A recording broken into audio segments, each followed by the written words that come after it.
ठाकुर प्रतिपालक नायक खस्म हमारे, नायक खस्म हमारे, नायक खस्म हमारे, नायक खस्म हमारे। निमक निमक तुम ही प्रतिपालो, हम बारिक तुम रे तारे, हम बारिक तुम रे तारे, हम बारिक तुम रे तारे, हम बारिक तुम रे तारे। जीवाए पवन गुण कहिए, बेसुमार बेअंत स्वामी तेरो अंत न किन्ही लही है।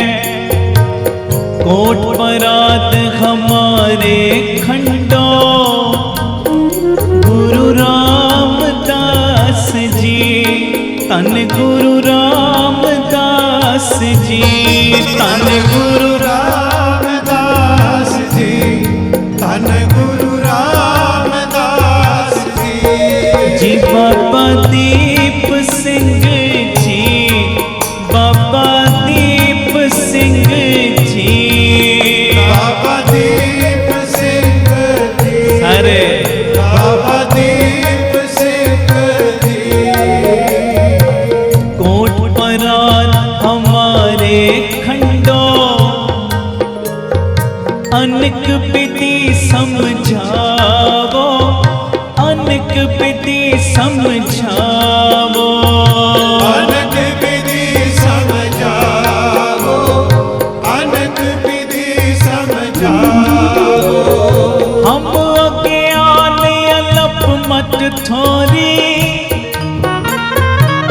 तन तन बाबा दीप सिंह जी।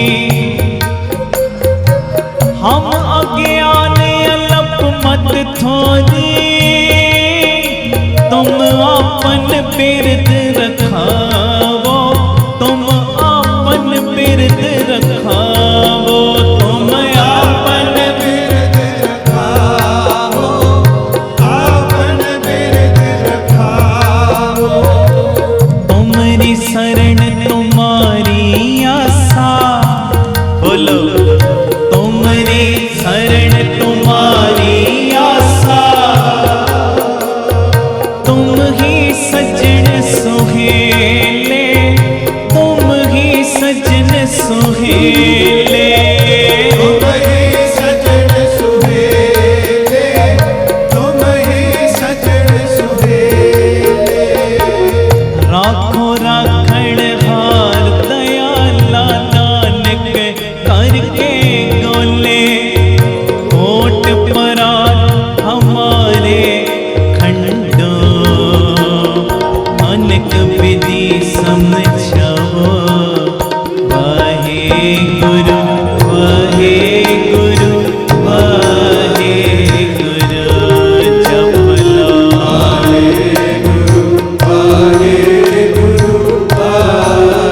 सारे हाजरियां लाओ। वाहे गुरु वाहे गुरु वाहे गुरु प्यारा,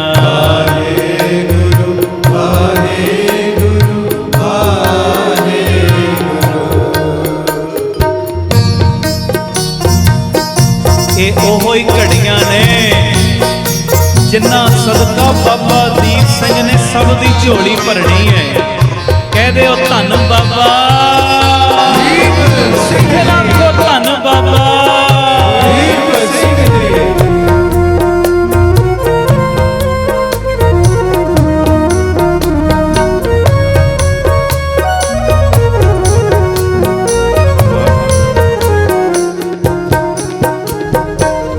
औखी कड़ी न देखण दे, बोलो औखी कड़ी न देखण दे,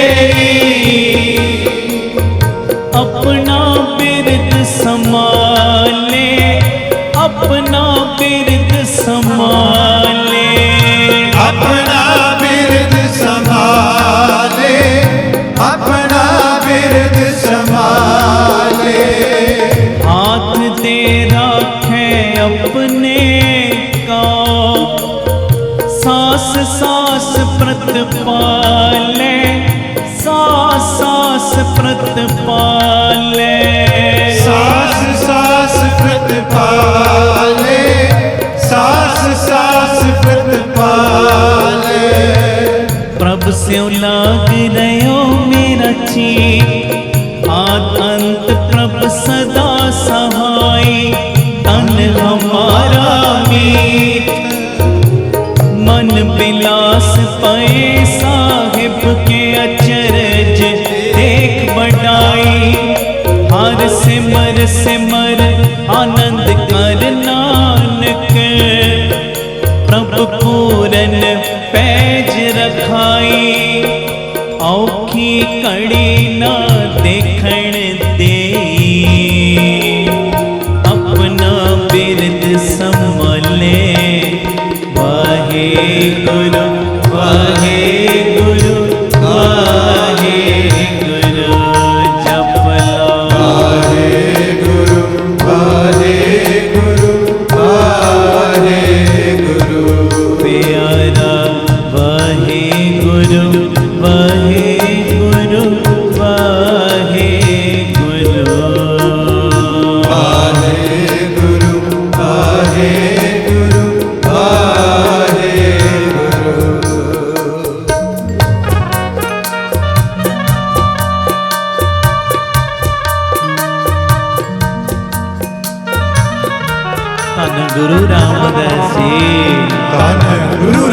दास जी। प्यार न लखन जी धन बाबा दीप सिंह जी।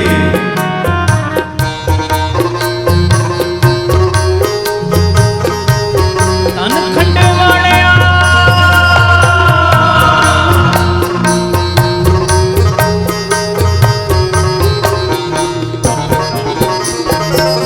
करतब सब सवारे। देखो साहब कह रहे आखो धन गुरु रामदास जी, धन गुरु रामदास जी, धन गुरु रामदास जी, धन गुरु रामदास जी। प्यार न लखन जी धन बाबा दीप सिंह जी। सतगुरु कह रहे कहंदे जिस बंदे ने अपने मालक पिता दे उत्ते पक्का भरोसा रख लिया ना, पक्का भरोसा, कहंदे परमेश्वर ने कृपा करके ओदे सारे कारज सवार दिते। इत्थे करतब दा मतलब है कारज।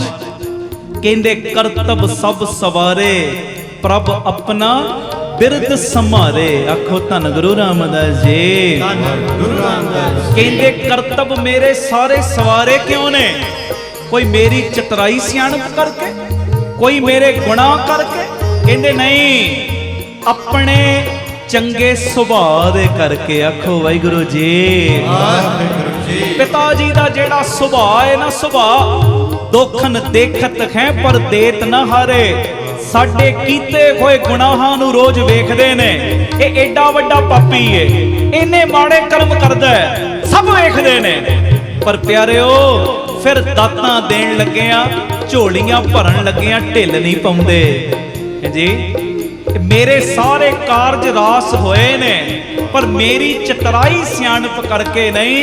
जेड़ा मुੱਢ कदीमा दा प्यार वाला सुभाव है ना मेरे गुरु रामदास बाबा दीप सिंह दा, ओदे करके मेरे सारे कारज रास हो गए। किवें कह रहे साहब, करतब सब सवारे प्रभ अपना बिरद समारे। प्रभ अपना बिरद समारे। प्रभ अपना बिरद समारे, अपना बिरद समारे।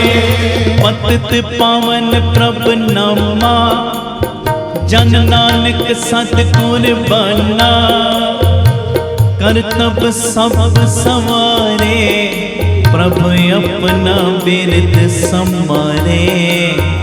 वाहेगुरु वाहेगुरु वाहेगुरु जप लो। वाहेगुरु वाहेगुरु वाहेगुरु।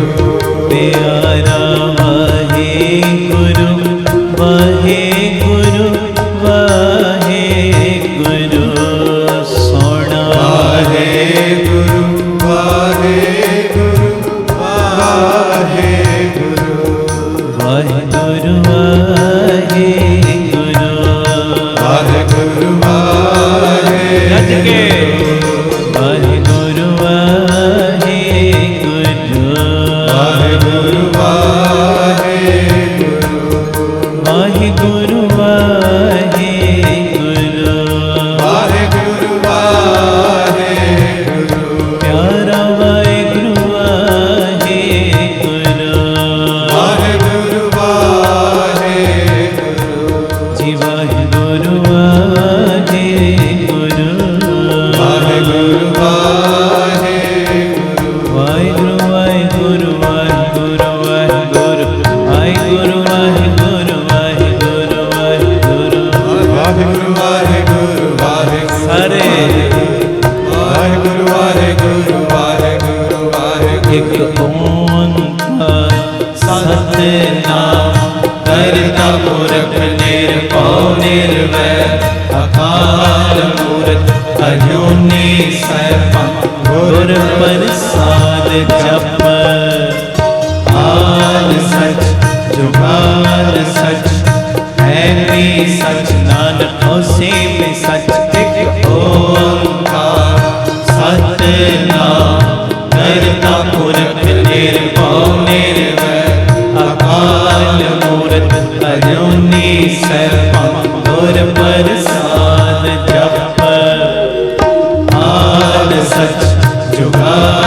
सच है भी सच, नानक होसी भी सच।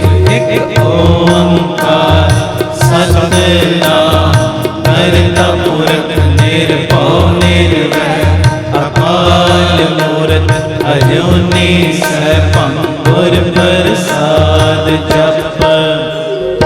आद सच जुगाद सच है भी सच, नानक होसी भी सच। एक ओंकार सरे करता पुरख निर्भव निर्वैर अकाल मूरत अजूनी सैभं गुर प्रसाद जप।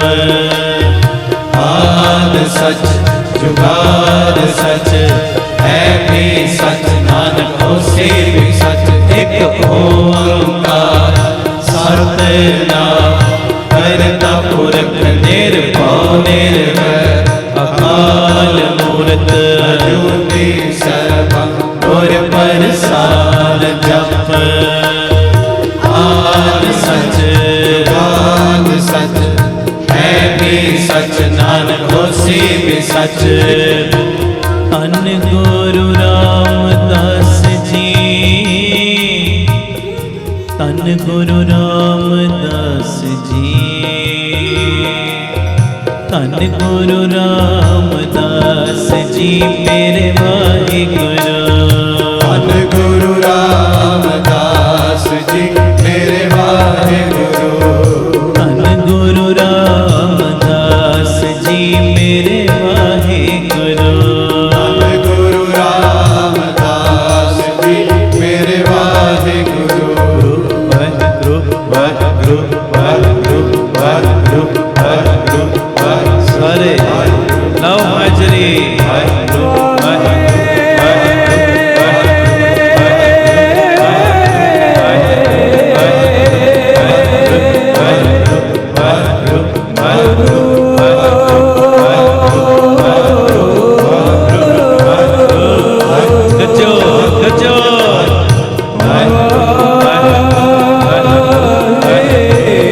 जिथे जिथे जगह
ਸਤਿ ਸ੍ਰੀ ਅਕਾਲ।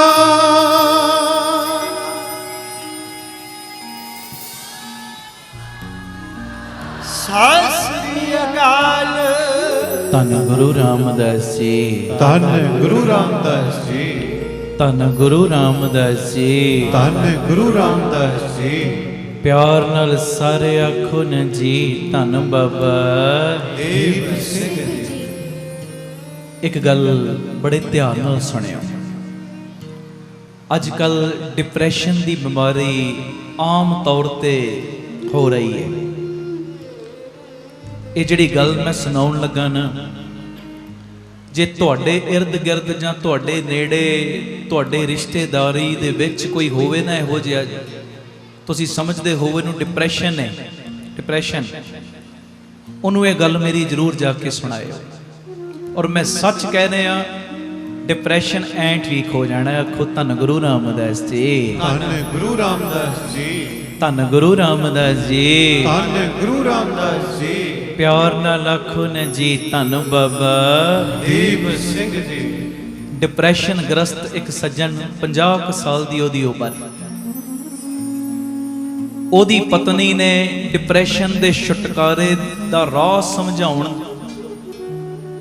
ਲਈ ਇੱਕ ਫਾਰਮੂਲਾ ਇਸਤੇਮਾਲ ਕੀਤਾ। ਉਹ ਪਤਾ ਕੀ, ਉਹਨੇ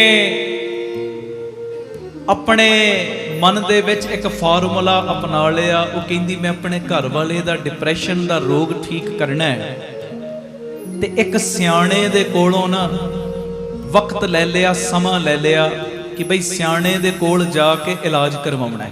ਆਖੋ ਧੰਨ ਗੁਰੂ ਰਾਮਦਾਸ ਜੀ, ਧੰਨ ਗੁਰੂ ਰਾਮਦਾਸ ਜੀ। ਪਿਆਰ ਨਾਲ ਸਾਰੇ ਆਖੋ ਨਾ ਜੀ, ਧੰਨ ਬਾਬਾ ਦੀਪ ਸਿੰਘ ਜੀ। ਉਹਨੇ ਜਦੋਂ ਸਮਾਂ ਲਿਆ, ਉਹ ਸਿਆਣਾ ਵੀ ਸੀ ਤੇ ਜੋਤਸ਼ੀ ਵੀ ਸੀ। ਅਸੀਂ ਇਹੋ ਜਿਹੇ ਕੰਮਾਂ 'ਚ ਪੈਣਾ ਨਹੀਂ। ਗੱਲ ਜਦੋਂ ਪੂਰੀ ਖੁੱਲੇਗੀ ਫਿਰ ਤੁਹਾਡੀ ਪਕੜ 'ਚ ਆ ਜਾਏਗੀ। ਉਹ ਸਿਆਣਾ ਵੀ ਸੀ ਤੇ ਜੋਤਸ਼ੀ। ਆਮ ਤੌਰ ਤੇ ਕਹਿੰਦੇ ਫਲਾਣਾ ਸਿਆਣਾ ਬੰਦਾ ਹੈ, ਉਹਨੂੰ ਵਿਖਾ ਲੈ। ਜੇ ਕਦੀ ਪ੍ਰੋਬਲਮ ਆ ਜਾਏ ਨਾ, ਆਮ ਤੌਰ ਤੇ ਕਹਿੰਦੇ ਫਲਾਣਾ ਸਿਆਣਾ ਬੜਾ ਹੈ, ਉਹਨੂੰ ਵਿਖਾ ਲਾ। ਸਿਆਣਾ ਤੇ ਆਪੇ ਹੋਇਆ, ਤੁਹਾਨੂੰ ਬੁੱਧੂ ਜੋ ਬਣਾ ਲੈਂਦਾ। ਆਖੋ ਵਾਹਿਗੁਰੂ ਜੀ। ਸੱਚੀ ਗੱਲ ਏ, ਸਿਆਣਾ ਤੇ ਆਪੇ ਹੋਇਆ, ਤੁਹਾਨੂੰ ਬੁੱਧੂ ਬਣਾ ਕੇ ਲੁੱਟ ਲੈਂਦਾ। ਜਦੋਂ ਗੱਲ ਪੂਰੀ ਖੁੱਲੇਗੀ ਫਿਰ ਪਕੜ 'ਚ ਆਏਗੀ। ਉਹ ਪਤਨੀ ਨੇ ਆਪਣੇ ਪਤੀ ਦੇ ਇਲਾਜ ਵਾਸਤੇ ਇੱਕ ਸਿਆਣੇ ਕੋਲੋਂ ਸਮਾਂ ਲਿਆ, ਵਕਤ ਲਿਆ। ਉਹ ਸਿਆਣਾ ਵੀ ਸੀ ਤੇ ਜੋਤਸ਼ੀ ਵੀ। ਤੇ ਉਹ ਜਦੋਂ ਗਈ ਨਾ ਆਪਣੇ ਘਰ ਵਾਲੇ ਨੂੰ ਲੈ ਕੇ, ਤੇ ਕਹਿੰਦੀ ਏ ਉਸ ਬੰਦੇ ਨੂੰ, ਕਹਿੰਦੀ ਇਹ ਭਿਆਨਕ ਡਿਪਰੈਸ਼ਨ 'ਚ ਨੇ, ਡਿਪਰੈਸ਼ਨ ਦੀ ਬਿਮਾਰੀ ਦੂਰ ਹੋ ਜੇ, ਨਾਲ ਇਹਨਾਂ ਦੀ ਤੁਸੀਂ ਕੁੰਡਲੀ ਵੇਖੋ ਤੇ ਮੈਨੂੰ ਦੱਸੋ ਇੰਨੇ ਡਿਪਰੈਸ਼ਨ ਵਿੱਚ ਜਾਣ ਦਾ ਕਾਰਨ ਕੀ ਹੈ। ਡਿਪਰੈਸ਼ਨ ਵਿੱਚ ਗਏ ਨੇ, ਇਹ ਸਭ ਚੀਜ਼ ਦਾ ਕਾਰਨ ਕੀ ਹੈ। ਤੇ ਪਿਆਰਿਓ, ਉਸ ਸਿਆਣੇ ਨੇ ਨਾ ਕੁੰਡਲੀ ਵੇਖੀ, ਤੇ ਹੁਣ ਕੁੰਡਲੀ ਵੇਖ ਕੇ ਜਦੋਂ ਉਹਨੇ ਵੇਖਿਆ ਕਿ ਸਭ ਕੁਝ ਸਹੀ ਹੈ, ਸਭ ਕੁਝ ਸਹੀ, ਕੋਈ ਪ੍ਰੋਬਲਮ ਨਹੀਂ, ਤੇ ਉਹਨੇ ਪਤਾ ਕੀ ਕੀਤਾ, ਉਸ ਡਿਪਰੈਸ਼ਨ ਗ੍ਰਸਤ ਬੰਦੇ ਦੀ ਨਾ ਕਾਉਂਸਲਿੰਗ ਸ਼ੁਰੂ ਕਰਤੀ, ਉਹਦੇ ਨਾਲ ਗੱਲਬਾਤ ਸ਼ੁਰੂ ਕੀਤੀ। ਤੇ ਗੱਲਬਾਤ ਸ਼ੁਰੂ ਕਰਦਿਆਂ ਨਾ ਕਈ ਨਿੱਜੀ ਸਵਾਲ ਕੀਤੇ, ਤੇ ਸਵਾਲ ਕਰਨ ਤੋਂ ਪਹਿਲਾਂ ਉਹਦੀ ਪਤਨੀ ਨੂੰ ਬਾਹਰ ਬਿਠਾ ਦਿੱਤਾ। ਤੇ ਜਦੋਂ ਪਤਨੀ ਬਾਹਰ ਗਈ ਤੇ ਉਸ ਸੱਜਣ ਨੇ ਸਵਾਲ ਕਰਨੇ ਸ਼ੁਰੂ ਕੀਤੇ। ਤੇ ਪਹਿਲਾ ਸਵਾਲ ਕੀਤਾ, ਕਹਿੰਦੇ ਭਾਈ ਕੀ ਪ੍ਰੋਬਲਮ ਹੈ ਤੈਨੂੰ ਦੱਸ। ਕਹਿੰਦਾ ਮੈਨੂੰ ਟੈਨਸ਼ਨ ਬੜੀ ਏ, ਬੜਾ ਪਰੇਸ਼ਾਨ ਆ, ਚਿੰਤਾਵਾਂ ਦੇ ਵਿੱਚ ਮੈਂ ਡੁੱਬਿਆ ਪਿਆ, ਨੌਕਰੀ ਦਾ ਪ੍ਰੈਸ਼ਰ, ਬੱਚਿਆਂ ਦੀ ਪੜ੍ਹਾਈ ਦਾ ਪ੍ਰੈਸ਼ਰ, ਹਾਂਜੀ ਤਨਖਾਹ ਮੇਰੀ ਵੱਧਦੀ ਨਹੀਂ ਉਹ ਪ੍ਰੈਸ਼ਰ, ਘਰ ਵਾਸਤੇ ਕਰਜ਼ਾ ਲਿਆ ਉਹ ਪ੍ਰੈਸ਼ਰ, ਕਾਰ ਵਾਸਤੇ ਲੋਨ ਲਿਆ ਉਹ ਪ੍ਰੈਸ਼ਰ, ਕੁਝ ਕਰਨ ਨੂੰ ਮਨ ਨਹੀਂ ਕਰਦਾ। ਦੁਨੀਆ ਮੈਨੂੰ ਸਮਝਦੀ ਏ ਕਿ ਇਹ ਬੜੀ ਤੋਪ ਏ, ਭਾਵ ਇਹਦੇ ਕੋਲ ਬਹੁਤ ਕੁਝ ਏ, ਪਰ ਅਸਲੀਅਤ ਵਿੱਚ ਮੇਰੇ ਕੋਲ ਹੈ ਕੱਖ ਨਹੀਂ। ਮੇਰੇ ਕੋਲ ਤੇ ਕਾਰਤੂਸ ਜਿੰਨਾ ਵੀ ਸਮਾਨ ਨਹੀਂ। ਆਖੋ ਵਾਹਿਗੁਰੂ ਜੀ। ਮੈਂ ਘੋਰ ਡਿਪਰੈਸ਼ਨ 'ਚ ਆ, ਮੈਂ ਆਪਣੇ ਆਪ ਨੂੰ ਕੁਝ ਕਰ ਲੈਣਾ, ਇੰਨੀਆਂ ਮੈਨੂੰ ਚਿੰਤਾਵਾਂ ਨੇ, ਕਿਤੇ ਨੌਕਰੀ ਦੀ ਚਿੰਤਾ, ਕਿਤੇ ਘਰ ਦੀ ਚਿੰਤਾ, ਕਿਤੇ ਲੋਨ ਦੀ ਚਿੰਤਾ, ਕਿਤੇ ਬੱਚਿਆਂ ਦੀ ਪੜ੍ਹਾਈ ਦੀ ਚਿੰਤਾ। ਮੈਂ ਬਹੁਤ ਡਿਪਰੈਸ਼ਨ 'ਚ ਆ, ਮੈਂ ਕੁਝ ਕਰ ਲੈਣਾ। ਤੇ ਉਸ ਵੇਲੇ ਇਹ ਗੱਲਾਂ ਕਰਦਿਆਂ ਕਰਦਿਆਂ ਨਾ ਉਹ ਬੰਦੇ ਨੇ ਆਪਣੇ ਜੀਵਨ ਦੀ ਪੂਰੀ ਕਿਤਾਬ ਉਸ ਸੱਜਣ ਦੇ ਅੱਗੇ ਖੋਲ ਦਿੱਤੀ। ਆਖੋ ਧੰਨ ਗੁਰੂ ਰਾਮਦਾਸ ਜੀ, ਧੰਨ ਗੁਰੂ ਰਾਮਦਾਸ ਜੀ। ਤੇ ਜਦੋਂ ਸਾਰੀ ਕਿਤਾਬ ਖੋਲੀ ਨਾ, ਸਾਰੀਆਂ ਚੀਜ਼ਾਂ ਦਸੀਆਂ, ਤੇ ਉਹ ਜਿਹੜਾ ਕਾਉਂਸਲਿੰਗ ਕਰ ਰਿਹਾ ਸੀ ਨਾ, ਉਹ ਪਤਾ ਕੀ ਕਹਿੰਦਾ, ਕਹਿੰਦਾ ਪਿਆਰਿਆ ਇੱਕ ਗੱਲ ਦੱਸ, 10ਵੀਂ ਕਲਾਸ ਤੂੰ ਕਿਹੜੇ ਸਕੂਲ ਚੋਂ ਕੀਤੀ ਹੈ? ਉਹਨੇ ਸਕੂਲ ਦਾ ਨਾਮ ਦੱਸਿਆ। ਤੇ ਅੱਗੋਂ ਕਾਉਂਸਲਰ ਪਤਾ ਕੀ ਕਹਿੰਦਾ, ਕਹਿੰਦਾ ਤੈਨੂੰ ਨਾ ਸਕੂਲ ਜਾਣਾ ਪੈਣਾ ਫਿਰ ਦੁਬਾਰਾ। ਕਹਿੰਦਾ ਕੀ ਕਰਨ ਵਾਸਤੇ? ਕਹਿੰਦਾ ਸਕੂਲ ਜਾ ਤੇ ਆਪਣੇ ਜਿਹੜੇ ਤੇਰੇ ਨਾਲ ਪੜ੍ਹੇ ਨੇ ਨਾ 10ਵੀਂ ਕਲਾਸ, ਉਹ ਸਾਰੇ ਵਿਦਿਆਰਥੀਆਂ ਦੀ ਲਿਸਟ ਲੈ ਕੇ ਆ, ਤੇ ਕੱਲੀ ਲਿਸਟ ਨਾ ਲਿਆਈ, ਉਹਨਾਂ ਦੇ ਨਾਮ ਪਤੇ ਵੇਖਣੇ ਨੇ, ਤੇ ਉਹਨਾਂ ਦੀ ਘੋਖ ਵੀ ਕਰਨੀ ਹੈ ਉਹ ਇਸ ਵੇਲੇ ਕੀ ਕਰ ਰਹੇ ਨੇ। ਇਹ ਕਰ ਲੇਗਾ? ਕਹਿੰਦਾ ਹੈ ਤੇ ਔਖਾ ਹੈ, ਪਰ ਚਲੋ ਜੇ ਤੁਸੀਂ ਕਹਿ ਰਹੇ ਹੋ ਇਹ ਵੀ ਕੰਮ ਕਰ ਲੈਨੇ। ਹੁਣ ਉੱਥੋਂ ਉੱਠਿਆ ਉਹ ਬੰਦਾ ਗਿਆ ਜੀ ਸਕੂਲ ਵਿੱਚ ਜਿੱਥੇ 10ਵੀਂ ਪਾਸ ਕੀਤੀ ਸੀ। ਹੁਣ ਗੱਲ ਧਿਆਨ ਨਾਲ ਸੁਣਨਾ, ਇੱਕ ਇੱਕ ਗੱਲ ਧਿਆਨ ਰੱਖਿਓ। ਜਦੋਂ ਗਿਆ ਉਸ ਜਗ੍ਹਾ ਤੇ ਬੜੀ ਮਿਹਨਤ ਲਾ ਕੇ ਤਰਲੇ ਮਿੰਤਾਂ ਦੇ ਨਾਲ ਉੱਥੋਂ ਦੇ ਜਿਹੜੇ ਮੁਖੀ ਸੀ ਉਹਨਾਂ ਨੇ ਉਸ ਜ਼ਮਾਨੇ ਦਾ, ਜਦੋਂ ਇਹਨੇ 10ਵੀਂ ਕੀਤੀ, ਹੁਣ ਉਮਰ 50 ਸਾਲ ਏ, ਉਹ ਰਜਿਸਟਰ ਫਰੋਲੇ, ਸਾਰਿਆਂ ਦੇ ਨਾਮ ਲਿਖ ਕੇ ਦਿੱਤੇ, ਸਾਰਿਆਂ ਦੇ ਐਡਰੈਸ ਲਿਖ ਕੇ ਦਿੱਤੇ ਜੋ ਇਹਦੇ ਨਾਲ ਪੜ੍ਹੇ ਸੀ। ਤੇ ਇਹਨੇ ਫਿਰ ਸਭ ਦੇ ਨਾ ਘਰਾਂ ਦੇ ਚੱਕਰ ਲਾਉਣੇ ਸ਼ੁਰੂ ਕੀਤੇ ਜਿਹੜੇ ਇਰਦ ਗਿਰਦ ਸੀ। ਮਹੀਨੇ ਬਾਅਦ ਇਹ ਸਾਰੇ ਨਿਚੋੜ ਤੇ ਪਹੁੰਚਿਆ, ਤੇ ਮਹੀਨੇ ਬਾਅਦ ਉਸ ਸੱਜਣ ਦੇ ਕੋਲ ਆ ਗਿਆ। ਆਖੋ ਵਾਹਿਗੁਰੂ ਜੀ। ਵਾਹਿਗੁਰੂ ਜੀ। ਟੋਟਲ 120 ਇਹਦੇ ਸਹਿਪਾਠੀ ਸੀ। 120 70 ਤੇ 80 ਦੇ ਕਰੀਬ, 70-80 ਦੇ ਕਰੀਬ ਇਹਨੇ ਜਾਣਕਾਰੀ ਇਕੱਠੀ ਕੀਤੀ, ਸਾਰਿਆਂ ਬਾਰੇ ਨੌਲੇਜ ਲਿੱਤੀ, ਤੇ ਪਹੁੰਚਿਆ। ਤੇ ਪਹੁੰਚ ਕੇ ਪਤਾ ਕੀ ਕਹਿੰਦਾ ਉਸ ਸਿਆਣੇ ਬੰਦੇ ਨੂੰ, ਕਹਿੰਦਾ ਮੈਂ 70-80 ਆਪਣੇ ਸਹਿਪਾਠੀਆਂ ਦੀ ਲਿਸਟ ਲੈ ਕੇ ਆਇਆ, ਉਹਨਾਂ ਦੀ ਡਿਟੇਲ ਇਦਾਂ ਹੈ, ਤੁਹਾਨੂੰ ਬੜਾ ਇਹ ਨਾ ਸਕੂਨ ਮਿਲੇਗਾ। ਮੋਬਾਈਲ ਜਿਨ੍ਹਾਂ ਦੇ ਕੋਲ ਨੇ ਨਾ ਕਿਰਪਾ ਕਰਕੇ ਬੰਦ ਕਰ ਦਿਓ ਜਾਂ ਸਾਇਲੈਂਟ ਮੋਡ ਤੇ ਕਰ ਦਿਓ। ਆਖੋ ਧੰਨ ਗੁਰੂ ਰਾਮਦਾਸ ਜੀ। ਧੰਨ ਗੁਰੂ ਰਾਮਦਾਸ ਜੀ। ਨਹੀਂ ਇਹਦਾ ਨਹੀਂ, ਧੰਨ ਗੁਰੂ ਰਾਮਦਾਸ ਜੀ। ਧੰਨ ਗੁਰੂ ਰਾਮਦਾਸ ਜੀ। ਪਿਆਰ ਨਾਲ ਆਖੋ ਨਾ ਜੀ, ਧੰਨ ਬਾਬਾ ਦੀਪ ਸਿੰਘ ਜੀ। ਉਹ ਜਦੋਂ ਉਸ ਬੰਦੇ ਕੋਲ ਪਹੁੰਚਿਆ ਨਾ, ਕਹਿੰਦਾ ਮੈਂ 70-80 ਬੰਦਿਆਂ ਦੀ ਆਪਣੇ ਸਹਿਪਾਠੀਆਂ ਦੀ ਡਿਟੇਲ ਲੈ ਕੇ ਆਇਆ, ਤੇ ਡਿਟੇਲ ਇਦਾਂ ਹੈ, ਬੜੀ ਮੈਨੂੰ ਮਿਹਨਤ ਕਰਨੀ ਪਈ। ਕਹਿੰਦਾ ਦੱਸ ਤੇ ਸੇ ਡਿਟੇਲ ਕਿਦਾਂ? ਕਹਿੰਦਾ ਇਹਨਾਂ ਵਿੱਚੋਂ 20 ਦੀ ਤੇ ਤਕਰੀਬਨ ਮੌਤ ਹੋ ਚੁੱਕੀ ਹੈ, 20 ਮਰ ਚੁੱਕੇ ਨੇ। 7 ਜਿਹੜੀਆਂ ਮੇਰੇ ਨਾਲ ਪੜ੍ਹਦੀਆਂ ਸੀ ਨਾ ਉਸ ਵੇਲੇ ਲੜਕੀਆਂ, ਉਹ ਵਿਧਵਾ ਹੋ ਚੁੱਕੀਆਂ ਨੇ। ਕਹਿੰਦੇ 13 ਲੜਕਿਆਂ ਦਾ ਤਲਾਕ ਹੋ ਚੁੱਕਿਆ। ਤਲਾਕ ਉਹ ਡਿਟੇਲ ਦੱਸ ਰਿਹਾ। ਕਹਿੰਦਾ 10 ਮੇਰੇ ਜਿਹੜੇ ਸਹਿਪਾਠੀ ਉਹ ਨਸ਼ੇ ਕਰਨ ਵਾਲੇ ਨਸ਼ੇੜੀ ਨਿਕਲੇ ਨੇ। ਆਖੋ ਵਾਹਿਗੁਰੂ ਜੀ। ਧੰਨ ਗੁਰੂ ਰਾਮਦਾਸ ਜੀ। ਧੰਨ ਗੁਰੂ ਰਾਮਦਾਸ। ਕਹਿੰਦੇ ਕਈਆਂ ਦਾ ਤੇ ਪਤਾ ਹੀ ਨਹੀਂ ਲੱਗਿਆ ਉਹ ਕਿੱਥੇ ਨੇ। 5 ਇੰਨੇ ਗਰੀਬ ਨੇ ਕਿ ਇੱਕ ਵੇਲੇ ਖਾਂਦੇ ਨੇ, ਦੂਜੇ ਵੇਲੇ ਦੀ ਘਰ ਵਿੱਚ ਚਿੰਤਾ ਹੁੰਦੀ ਏ। ਕਹਿੰਦਾ 6 ਇੰਨੇ ਅਮੀਰ ਬਣ ਚੁੱਕੇ ਨੇ ਕਿ ਹੱਦਾਂ ਹੀ ਟੱਪੀਆਂ ਪਈਆਂ। ਕਹਿੰਦਾ ਇਹਨਾਂ ਵਿੱਚੋਂ ਕੁਝ ਮੇਰੇ ਮਿੱਤਰ ਜਿਨ੍ਹਾਂ ਨੂੰ ਕੈਂਸਰ ਦੀ ਬਿਮਾਰੀ ਹੋਈ ਹੈ, ਕਹਿੰਦੇ ਕੁਝ ਇਹੋ ਜਿਹੇ ਨੇ ਜਿਨ੍ਹਾਂ ਨੂੰ ਪੈਰਾਲਾਈਜ਼ ਹੋਇਆ, ਕੁਝ ਇਹੋ ਜਿਹੇ ਨੇ ਜਿਨ੍ਹਾਂ ਨੂੰ ਸ਼ੂਗਰ, ਕਿਸੇ ਨੂੰ ਅਸਥਮਾ ਦੀ ਬਿਮਾਰੀ, ਕਿਸੇ ਨੂੰ ਦਿਲ ਦਾ ਰੋਗ ਲੱਗਿਆ। ਸਾਰਿਆਂ ਦੀ ਡਿਟੇਲ ਦੱਸ ਰਿਹਾ ਤੇ ਕਹਿੰਦੇ ਇੱਕ ਦੋ ਇਹੋ ਜਿਹੇ ਵੀ ਨੇ ਜਿਨ੍ਹਾਂ ਦਾ ਐਕਸੀਡੈਂਟ ਹੋਇਆ ਤੇ ਉਹਨਾਂ ਦੀ ਰੀੜ ਦੀ ਹੱਡੀ ਦੇ ਵਿੱਚ ਨੁਕਸ ਪੈ ਗਿਆ, ਉਹ ਚੱਲ ਫਿਰ ਨਹੀਂ ਸਕਦੇ। ਆਖੋ ਵਾਹਿਗੁਰੂ ਜੀ, ਧੰਨ ਗੁਰੂ ਰਾਮਦਾਸ ਜੀ, ਗੁਰੂ ਰਾਮਦਾਸ ਤੇ ਕਹਿੰਦੇ ਦੋ ਮਿੱਤਰ ਮੇਰੇ ਇਹੋ ਜਿਹੇ ਨੇ ਜਿਨ੍ਹਾਂ ਦੇ ਅੱਗੋਂ ਬੱਚੇ ਨਲਾਇਕ ਨਿਕਲੇ ਨੇ। ਨਲਾਇਕ ਹਰ ਵੇਲੇ ਮਾਤਾ ਪਿਤਾ ਨੂੰ ਤੰਗ ਹੀ ਕਰਦੇ ਨੇ। ਤੇ ਇੱਕ ਦੋ ਮਿੱਤਰ ਮੇਰੇ ਇਹੋ ਜਿਹੇ ਵੀ ਨੇ ਜਿਨ੍ਹਾਂ ਦੇ ਬੱਚੇ ਪਾਗਲ ਨੇ, ਅਵਾਰਾ ਨੇ, ਮਾਪਿਆਂ ਦੇ ਕੰਟਰੋਲ ਵਿੱਚ ਨਹੀਂ। ਤੇ ਕਹਿੰਦੇ ਇੱਕ ਮੇਰਾ ਜਿਹੜਾ ਮਿੱਤਰ ਹੈ ਨਾ, ਉਹ ਜੇਲ੍ਹ ਵਿੱਚ। ਸਾਰੀ ਡਿਟੇਲ ਬੋਲ ਬੋਲ ਕੇ ਸੁਣਾ ਰਿਹਾ ਉਸ ਸਿਆਣੇ ਬੰਦੇ ਨੂੰ। ਕਹਿੰਦਾ ਇੱਕ ਮੇਰਾ ਮਿੱਤਰ ਜੇਲ੍ਹ ਵਿੱਚ ਤੇ ਇੱਕ ਮੇਰਾ ਮਿੱਤਰ, ਅਸੀਂ ਇਕੱਠੇ ਹੀ ਬੈਠੇ ਸਾਂ ਬੈਂਚ ਦੇ ਉੱਤੇ। ਇੱਕ ਮੇਰਾ ਮਿੱਤਰ ਹੈ, ਉਹ 50 ਸਾਲ ਦੀ ਉਮਰ ਵਿੱਚ ਆ ਕੇ ਹੁਣ ਸੈਟਲ ਹੋਇਆ। ਇਸ ਕਰਕੇ ਉਹ ਵਿਆਹ ਕਰਵਾਉਣਾ ਚਾਹੁੰਦਾ, ਪਰ 50 ਸਾਲ ਦੀ ਉਮਰ 'ਚ ਕੋਈ ਵਿਆਹ ਕਰਨ ਨੂੰ ਉਹਦੇ ਨਾਲ ਤਿਆਰ ਨਹੀਂ। ਆਖੋ ਵਾਹਿਗੁਰੂ ਜੀ, ਵਾਹਿਗੁਰੂ ਜੀ, ਧੰਨ ਗੁਰੂ ਰਾਮਦਾਸ ਜੀ, ਧੰਨ ਗੁਰੂ ਰਾਮਦਾਸ ਜੀ। ਪਿਆਰ ਨਾਲ ਸਾਰੇ ਆਖੋ ਨਾ ਜੀ, ਧੰਨ ਬਾਬਾ ਦੀਪ ਸਿੰਘ ਜੀ। ਸਾਰੇ ਆਪਣੇ ਮਿੱਤਰਾਂ ਦੀ ਨਾ ਲਿਸਟ ਇਦਾਂ ਬੋਲ ਬੋਲ ਕੇ ਸੁਣਾ ਰਿਹਾ, ਵਿਥਿਆ ਸੁਣਾ ਰਿਹਾ। ਤੇ ਉਸ ਕਾਉਂਸਲਰ ਨੇ ਨਾ ਇਹ ਜਦੋਂ ਸਾਰੀ ਡਿਟੇਲ ਸੁਣੀ ਤੇ ਡਿਟੇਲ ਸੁਣ ਕੇ ਪਤਾ ਕੀ ਕਹਿੰਦਾ? ਕਹਿੰਦਾ ਹੁਣ ਦੱਸ ਤੈਨੂੰ ਡਿਪਰੈਸ਼ਨ ਕਿਸ ਤਰ੍ਹਾਂ ਦਾ ਹੈ? ਆਖੋ ਵਾਹਿਗੁਰੂ ਜੀ, ਧੰਨ ਗੁਰੂ ਰਾਮਦਾਸ ਜੀ, ਧੰਨ ਗੁਰੂ ਰਾਮਦਾਸ ਜੀ। ਪਿਆਰ ਨਾਲ ਸਾਰੇ ਆਖੋ ਨਾ ਜੀ, ਧੰਨ ਬਾਬਾ ਦੀਪ ਸਿੰਘ ਜੀ। ਹੁਣ ਤੂੰ ਦੱਸ ਤੈਨੂੰ ਡਿਪਰੈਸ਼ਨ ਕਿਸ ਤਰ੍ਹਾਂ ਦਾ ਹੈ? ਤੈਨੂੰ ਡਿਪਰੈਸ਼ਨ ਕਿਸ ਤਰ੍ਹਾਂ ਦਾ ਹੈ? ਤੇ ਹੁਣ ਇਹ ਸੱਜਣ ਨੂੰ ਨਾ ਸਮਝ ਆ ਗਈ ਗੱਲ। ਉਹ ਕੀ ਕਿ ਮੈਨੂੰ ਕੋਈ ਬਿਮਾਰੀ ਨਹੀਂ ਹੈ, ਮੈਂ ਭੁੱਖਾ ਨਹੀਂ ਮਰ ਰਿਹਾ, ਦਿਮਾਗ ਇੱਕਦਮ ਸਹੀ ਹੈ, ਕੋਰਟ ਕਚਹਿਰੀਆਂ ਵਿੱਚ ਮੈਂ ਫਿਰ ਨਹੀਂ ਰਿਹਾ, ਪੁਲਿਸ ਦੇ ਵਕੀਲਾਂ ਦੇ ਚੱਕਰ ਨਹੀਂ ਮੈਂ ਕੱਟ ਰਿਹਾ, ਉਹਨਾਂ ਨਾਲ ਮੇਰਾ ਪਾਲਾ ਨਹੀਂ ਪਿਆ, ਮੇਰੇ ਬੱਚੇ ਵੀ ਬੜੇ ਚੰਗੇ ਨੇ, ਮੇਰੀ ਘਰ ਵਾਲੀ ਵੀ ਬੜੀ ਚੰਗੀ ਹੈ, ਸਾਰੇ ਸਿਹਤਮੰਦ ਆ, ਡਾਕਟਰਾਂ ਦੇ ਕੋਲ ਵੀ ਸਾਨੂੰ ਰੋਜ਼ ਆਉਣਾ ਜਾਣਾ ਨਹੀਂ ਪੈਂਦਾ। ਆਖੋ ਵਾਹਿਗੁਰੂ ਜੀ, ਉਹਨੂੰ ਹੁਣ ਮਹਿਸੂਸ ਹੋ ਰਿਹਾ ਪਤਾ ਕੀ ਕਿ ਦੁਨੀਆ ਵਿੱਚ ਵਾਕਈ ਬੜੇ ਦੁੱਖ ਨੇ। ਨਾਨਕ ਦੁਖੀਆ ਸਭ ਸੰਸਾਰ, ਨਾਨਕ ਦੁਖੀਆ ਸਭ ਸੰਸਾਰ। ਦੁਨੀਆ ਵਿੱਚ ਵਾਕਈ ਬੜੇ ਦੁੱਖ ਨੇ, ਪਰ ਮੈਂ ਤੇ ਬੜਾ ਹੀ ਭਾਗਵਾਨ ਆ, ਬੜਾ ਹੀ ਭਾਗਸ਼ਾਲੀ ਆ। ਆਖੋ ਵਾਹਿਗੁਰੂ ਜੀ, ਵਾਹਿਗੁਰੂ ਜੀ। ਦੂਸਰਿਆਂ ਦੀ ਥਾਲੀ ਵਿੱਚ ਝਾਂਕਣਾ ਛੱਡੋ, ਇਹ ਮੇਰੀ ਬੇਨਤੀ ਏ।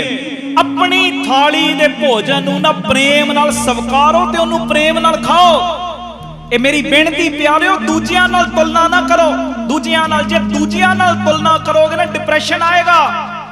ਜੇ ਉਹਨਾਂ ਦੇ ਸੁੱਖਾਂ ਨਾਲ ਤੁਲਨਾ ਕਰੋਗੇ ਨਾ ਡਿਪਰੈਸ਼ਨ ਆਏਗਾ। ਜਰਾ ਇਹ ਤੇ ਵੇਖੋ ਦੁਨੀਆ ਦੇ ਵਿੱਚ ਦੁੱਖ ਕਿੰਨੇ ਨੇ। ਤੇਰਾ ਤੇ 1.5 ਲੱਖ ਦਾ ਨੁਕਸਾਨ ਹੋਇਆ, ਉਹਨਾਂ ਕੋਲੋਂ ਪੁੱਛ ਕੇ ਵੇਖ ਜਿਹੜੇ 50-50 ਲੱਖ ਦੇ ਕਰਜ਼ੇ ਹੇਠਾਂ ਦੱਬੇ ਹੋਏ ਨੇ, ਉਹਨਾਂ ਕੋਲੋਂ ਪੁੱਛ ਕੇ ਵੇਖ, ਤੇਰਾ ਡਿਪਰੈਸ਼ਨ ਆਪੇ ਦੂਰ ਹੋ ਜਾਣਾ। ਤੇਰੀ ਤੇ ਸਿਹਤ ਰਾਜੀ ਹੈ, ਤੂੰ ਤੇ ਚੌਂਕੜਾ ਮਾਰ ਕੇ ਬਹਿ ਸਕਦਾ ਹੈ, ਪਰ ਪਿਆਰਿਆ ਕਈ ਇਹੋ ਜਿਹੇ ਨੇ ਚੌਂਕੜਾ ਮਾਰ ਕੇ ਬਹਿ ਨਹੀਂ ਸਕਦੇ, ਸੰਗਤ ਵਿੱਚ ਬਹਿਣ ਨੂੰ ਤਰਸਦੇ ਨੇ, ਪਰ ਬਹਿਣ ਦਾ ਹੁਕਮ ਨਹੀਂ। ਕਿਉਂ? ਲੱਤਾਂ ਹੀ ਨਹੀਂ ਚੱਲਦੀਆਂ, ਰੀੜ ਦੀ ਹੱਡੀ ਵਿੱਚ ਪ੍ਰੋਬਲਮ ਆ ਗਈ, ਕਿਸੇ ਨੂੰ ਕੋਈ ਦੁੱਖ ਲੱਗ ਗਿਆ, ਕਿਸੇ ਨੂੰ ਕੋਈ ਦੁੱਖ ਲੱਗ ਗਿਆ। ਆਖੋ ਵਾਹਿਗੁਰੂ ਜੀ, ਵਾਹਿਗੁਰੂ ਜੀ। ਇਹ ਮੇਰੀ ਬੇਨਤੀ ਹੈ, ਜੇ ਤੁਹਾਨੂੰ ਡਰ ਲੱਗਦਾ ਹੈ ਨਾ ਤੁਸੀਂ ਡਿਪਰੈਸ਼ਨ ਵਿੱਚ ਹੋ, ਤੇ ਤੁਸੀਂ ਵੀ ਆਪਣੇ 10ਵੀਂ ਕਲਾਸ ਦਾ ਨਾ ਰਜਿਸਟਰ ਮੰਗਵਾ ਲਓ ਤੇ ਉਹ ਜਰਾ ਮਿੱਤਰਾਂ ਦੋਸਤਾਂ ਬਾਰੇ ਪਤਾ ਕਰੋ, ਤੁਹਾਡੀ ਡਿਪਰੈਸ਼ਨ ਦੀ ਬਿਮਾਰੀ ਐ ਠੀਕ ਹੋ ਜਾਣੀ ਹੈ। ਸੱਚੀ ਗੱਲ ਹੈ। ਉਹ ਮੇਰੇ ਬੱਚੇ ਤੇ ਮੇਰੇ ਨਾਲ ਮੇਰਾ ਕਹਿਣਾ ਮੰਨਦੇ ਨੇ, ਫਲਾਣਾ ਮੇਰਾ ਦੋਸਤ, ਉਹਦੇ ਬੱਚੇ ਤੇ ਨਸ਼ੇੜੀ ਨਿਕਲੇ ਨੇ। ਗੁਰੂ ਰਾਮਦਾਸ ਦੀ ਕਿਰਪਾ ਨਾ ਕਵਾਂ ਤੇ ਕੀ ਕਵਾਂ, ਬਾਬਾ ਦੀਪ ਸਿੰਘ ਦਾ ਸ਼ੁਕਰਾਨਾ ਨਾ ਕਰਾਂ ਤੇ ਕੀ ਕਰਾਂ। ਫਲਾਣੇ ਦੀ ਪਤਨੀ ਗਲਤ ਸੰਗਤ ਕਰਦੀ ਏ, ਉਹ ਮੇਰੀ ਪਤਨੀ ਦਾ ਸੁਭਾਅ ਏ, ਬਸ ਮੇਰੇ ਨਾਲ ਅੰਦਰੋਂ ਉਹ ਜੁੜੀ ਏ, ਦੂਜਿਆਂ ਵੱਲ ਨਹੀਂ ਝਾਕਦੀ। ਇਹ ਛੋਟੀ ਗੱਲ ਹੈ? ਮੇਰਾ ਪਤੀ ਏ, ਪਤੀ ਹਜ਼ਾਰਾਂ ਜਨਾਨੀਆਂ ਵੱਲ ਗੰਦੀ ਨਿਗਾਹ ਨਾਲ ਵੇਖਦਾ ਹੈ, ਦੂਜਿਆਂ ਦਾ ਪਤੀ ਹਜ਼ਾਰਾਂ ਜਨਾਨੀਆਂ ਵੱਲ ਗੰਦੀ ਨਿਗਾਹ ਨਾਲ ਵੇਖਦਾ, ਪਰ ਮੇਰਾ ਬਸ ਇੱਕਾ ਨਾਰੀ ਜਤੀਕ ਹੈ, ਪਰ ਨਾਰੀ ਧੀ ਭੈਣ ਵਿਖਾਣੇ ਵਾਲੀ ਪੜ੍ਹਾਈ ਕਰਦਾ ਹੈ। ਕੋਈ ਛੋਟੀ ਗੱਲ ਹੈ? ਹਾਂਜੀ, ਆਖੋ ਧੰਨ ਗੁਰੂ ਰਾਮਦਾਸ ਜੀ। ਧੰਨ ਗੁਰੂ ਰਾਮਦਾਸ ਜੀ। ਪਿਆਰ ਨਾਲ ਆਖੋ ਧੰਨ ਬਾਬਾ ਦੀਪ ਸਿੰਘ ਜੀ। ਧੰਨ ਬਾਬਾ ਦੀਪ ਸਿੰਘ ਫਿਰ ਜੀ। ਆਖੋ ਧੰਨ ਬਾਬਾ ਦੀਪ ਸਿੰਘ ਜੀ। ਡਿਪਰੈਸ਼ਨ ਦੀ ਬਿਮਾਰੀ ਜੇ ਹੈ ਨਾ ਤੇ 10ਵੀਂ ਕਲਾਸ 11ਵੀਂ ਕਲਾਸ 12ਵੀਂ ਕਲਾਸ ਦੇ ਬੱਚਿਆਂ ਦਾ ਰਜਿਸਟਰ ਸਕੂਲੋਂ ਮੰਗਾਓ ਤੇ ਫਿਰ ਉਹਨਾਂ ਬਾਰੇ ਪਤਾ ਕਰੋ, ਡਿਪਰੈਸ਼ਨ ਆਪੇ ਦੂਰ ਹੋ ਜਾਣਾ। ਐਵੇਂ ਟੈਨਸ਼ਨਾਂ ਨਾ ਦਿਮਾਗ ਤੇ ਰੱਖਿਆ ਕਰੋ ਜੀ ਮੈਨੂੰ ਆਹ ਨਹੀਂ ਮਿਲਿਆ, ਮੈਨੂੰ ਉਹ ਨਹੀਂ ਮਿਲਿਆ, ਮੇਰੇ ਨਾਲ ਤੇ ਇਦਾਂ ਕਿਉਂ ਹੋ ਰਿਹਾ। ਉਹ ਜੋ ਤੈਨੂੰ ਮਿਲਿਆ ਨਾ ਕਈ ਲੋਕਾਂ ਨੂੰ ਤੇ ਇੰਨਾ ਵੀ ਨਹੀਂ ਮਿਲਿਆ ਹੋਇਆ। ਜੋ ਤੈਨੂੰ ਮਿਲਿਆ ਨਾ ਕਈਆਂ ਨੂੰ ਤੇ ਇੰਨਾ ਵੀ ਨਹੀਂ ਮਿਲਿਆ। ਤੂੰ ਕਹਿੰਦਾ ਮੇਰੇ ਕੋਲ 3 ਲੱਖ ਵਾਲੀ ਗੱਡੀ ਹੈ, ਫਲਾਣੇ ਕੋਲ 30 ਲੱਖ ਵਾਲੀ, ਉਹਦੇ ਵੱਲ ਕਿਉਂ ਵੇਖਦਾ ਹੈ? ਉਹਦੇ ਵੱਲ ਵੇਖ ਜਿਹੜੇ ਸਾਈਕਲਾਂ ਤੇ ਆਂਦੇ ਜਾਂਦੇ ਨੇ। ਉਹ ਤੈਨੂੰ ਤੇ 3 ਲੱਖ ਵਾਲੀ ਮਿਲੀ, ਚੰਗੀ ਗੱਲ ਏ। ਆਖੋ ਧੰਨ ਗੁਰੂ ਰਾਮਦਾਸ ਜੀ। ਧੰਨ ਗੁਰੂ ਰਾਮਦਾਸ। ਕਈ ਕਹਿੰਦੇ ਜੀ ਮੈਨੂੰ ਤੇ ਸਕੂਟਰ ਮਿਲਿਆ, ਫਲਾਣੇ ਦੇ ਕੋਲ ਗੱਡੀਆਂ ਨੇ। ਉਹ ਭੋਲਿਆ ਤੂੰ ਤੇ ਤਾਂ ਵੀ ਸਕੂਟਰ ਚਲਾ ਰਿਹਾ, ਗੱਡੀਆਂ ਵਾਲਿਆਂ ਵੱਲ ਕਿਉਂ ਵੇਖਦਾ? ਉਹਨਾਂ ਵੱਲ ਵੇਖ ਜਿਨ੍ਹਾਂ ਦੀਆਂ ਲੱਤਾਂ ਹੀ ਨਹੀਂ ਨੇ। ਤੈਨੂੰ ਬਾਪੂ ਨੇ ਸਹੀ ਰੱਖਿਆ ਨਾ। ਹਾਂਜੀ ਆਖੋ ਧੰਨ ਗੁਰੂ ਰਾਮਦਾਸ ਜੀ। ਧੰਨ ਗੁਰੂ ਰਾਮਦਾਸ। ਡਿਪਰੈਸ਼ਨ ਤੇ ਐ ਠੀਕ ਹੋਣਾ ਹੈ। ਬਸ ਆਪਣੀ ਸੋਚ ਚੰਗੀ ਰੱਖੋ, ਪੋਜ਼ਿਟਿਵਿਟੀ ਆਪਣੇ ਅੰਦਰ ਰੱਖੋ।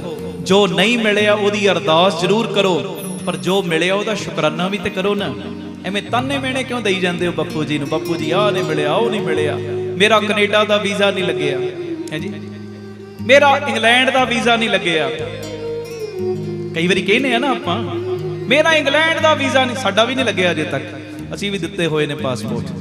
ਤੇ ਮੇਰਾ ਇੰਗਲੈਂਡ ਦਾ ਵੀਜ਼ਾ ਨਹੀਂ ਲੱਗਿਆ, ਮੇਰਾ ਕੈਨੇਡਾ ਦਾ ਵੀਜ਼ਾ ਨਹੀਂ ਲੱਗਿਆ।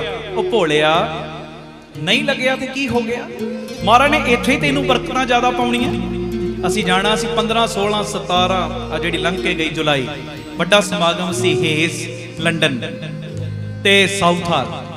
3 ਦਿਨਾਂ ਦਾ ਵੱਡਾ ਸਮਾਗਮ ਸੀ। ਅਸੀਂ 30 ਮਈ ਦੇ ਜਮ੍ਹਾਂ ਕਰਾਏ ਨੇ ਪਾਸਪੋਰਟ। ਆ 30 ਜੁਲਾਈ ਆਉਣ ਵਾਲੀ ਨਹੀਂ ਆਏ। ਕਈ ਵਾਰੀ ਰਸ਼ ਹੁੰਦਾ, ਨਹੀਂ ਆਏ, ਕੋਈ ਨਹੀਂ, ਟੈਨਸ਼ਨ ਕਾਹਦੀ ਹੈ ਦਿਮਾਗ ਤੇ? ਨਹੀਂ ਜਾ ਸਕੇ ਨਾ ਸਹੀ, ਮੈਂ 3 ਦਿਨ ਇੱਥੇ ਅੰਮ੍ਰਿਤ ਵੇਲਾ ਰੱਖ ਲਿਆ, ਮੇਰੇ ਲਈ ਉਹ ਇੰਗਲੈਂਡ ਬਣ ਗਿਆ। ਸੋਚ ਇਦਾਂ ਰੱਖੋ, ਇਦਾਂ ਰੱਖੋ, ਫਿਰ ਕਦੀ ਡਿਪਰੈਸ਼ਨ ਆਏਗਾ ਹੀ ਨਹੀਂ। ਜੇ ਬਸ ਵਾਰ-ਵਾਰ ਉਲਟ ਸੋਚੋਗੇ ਨਾ ਫਿਰ ਬਿਮਾਰੀਆਂ ਲੱਗਣਗੀਆਂ।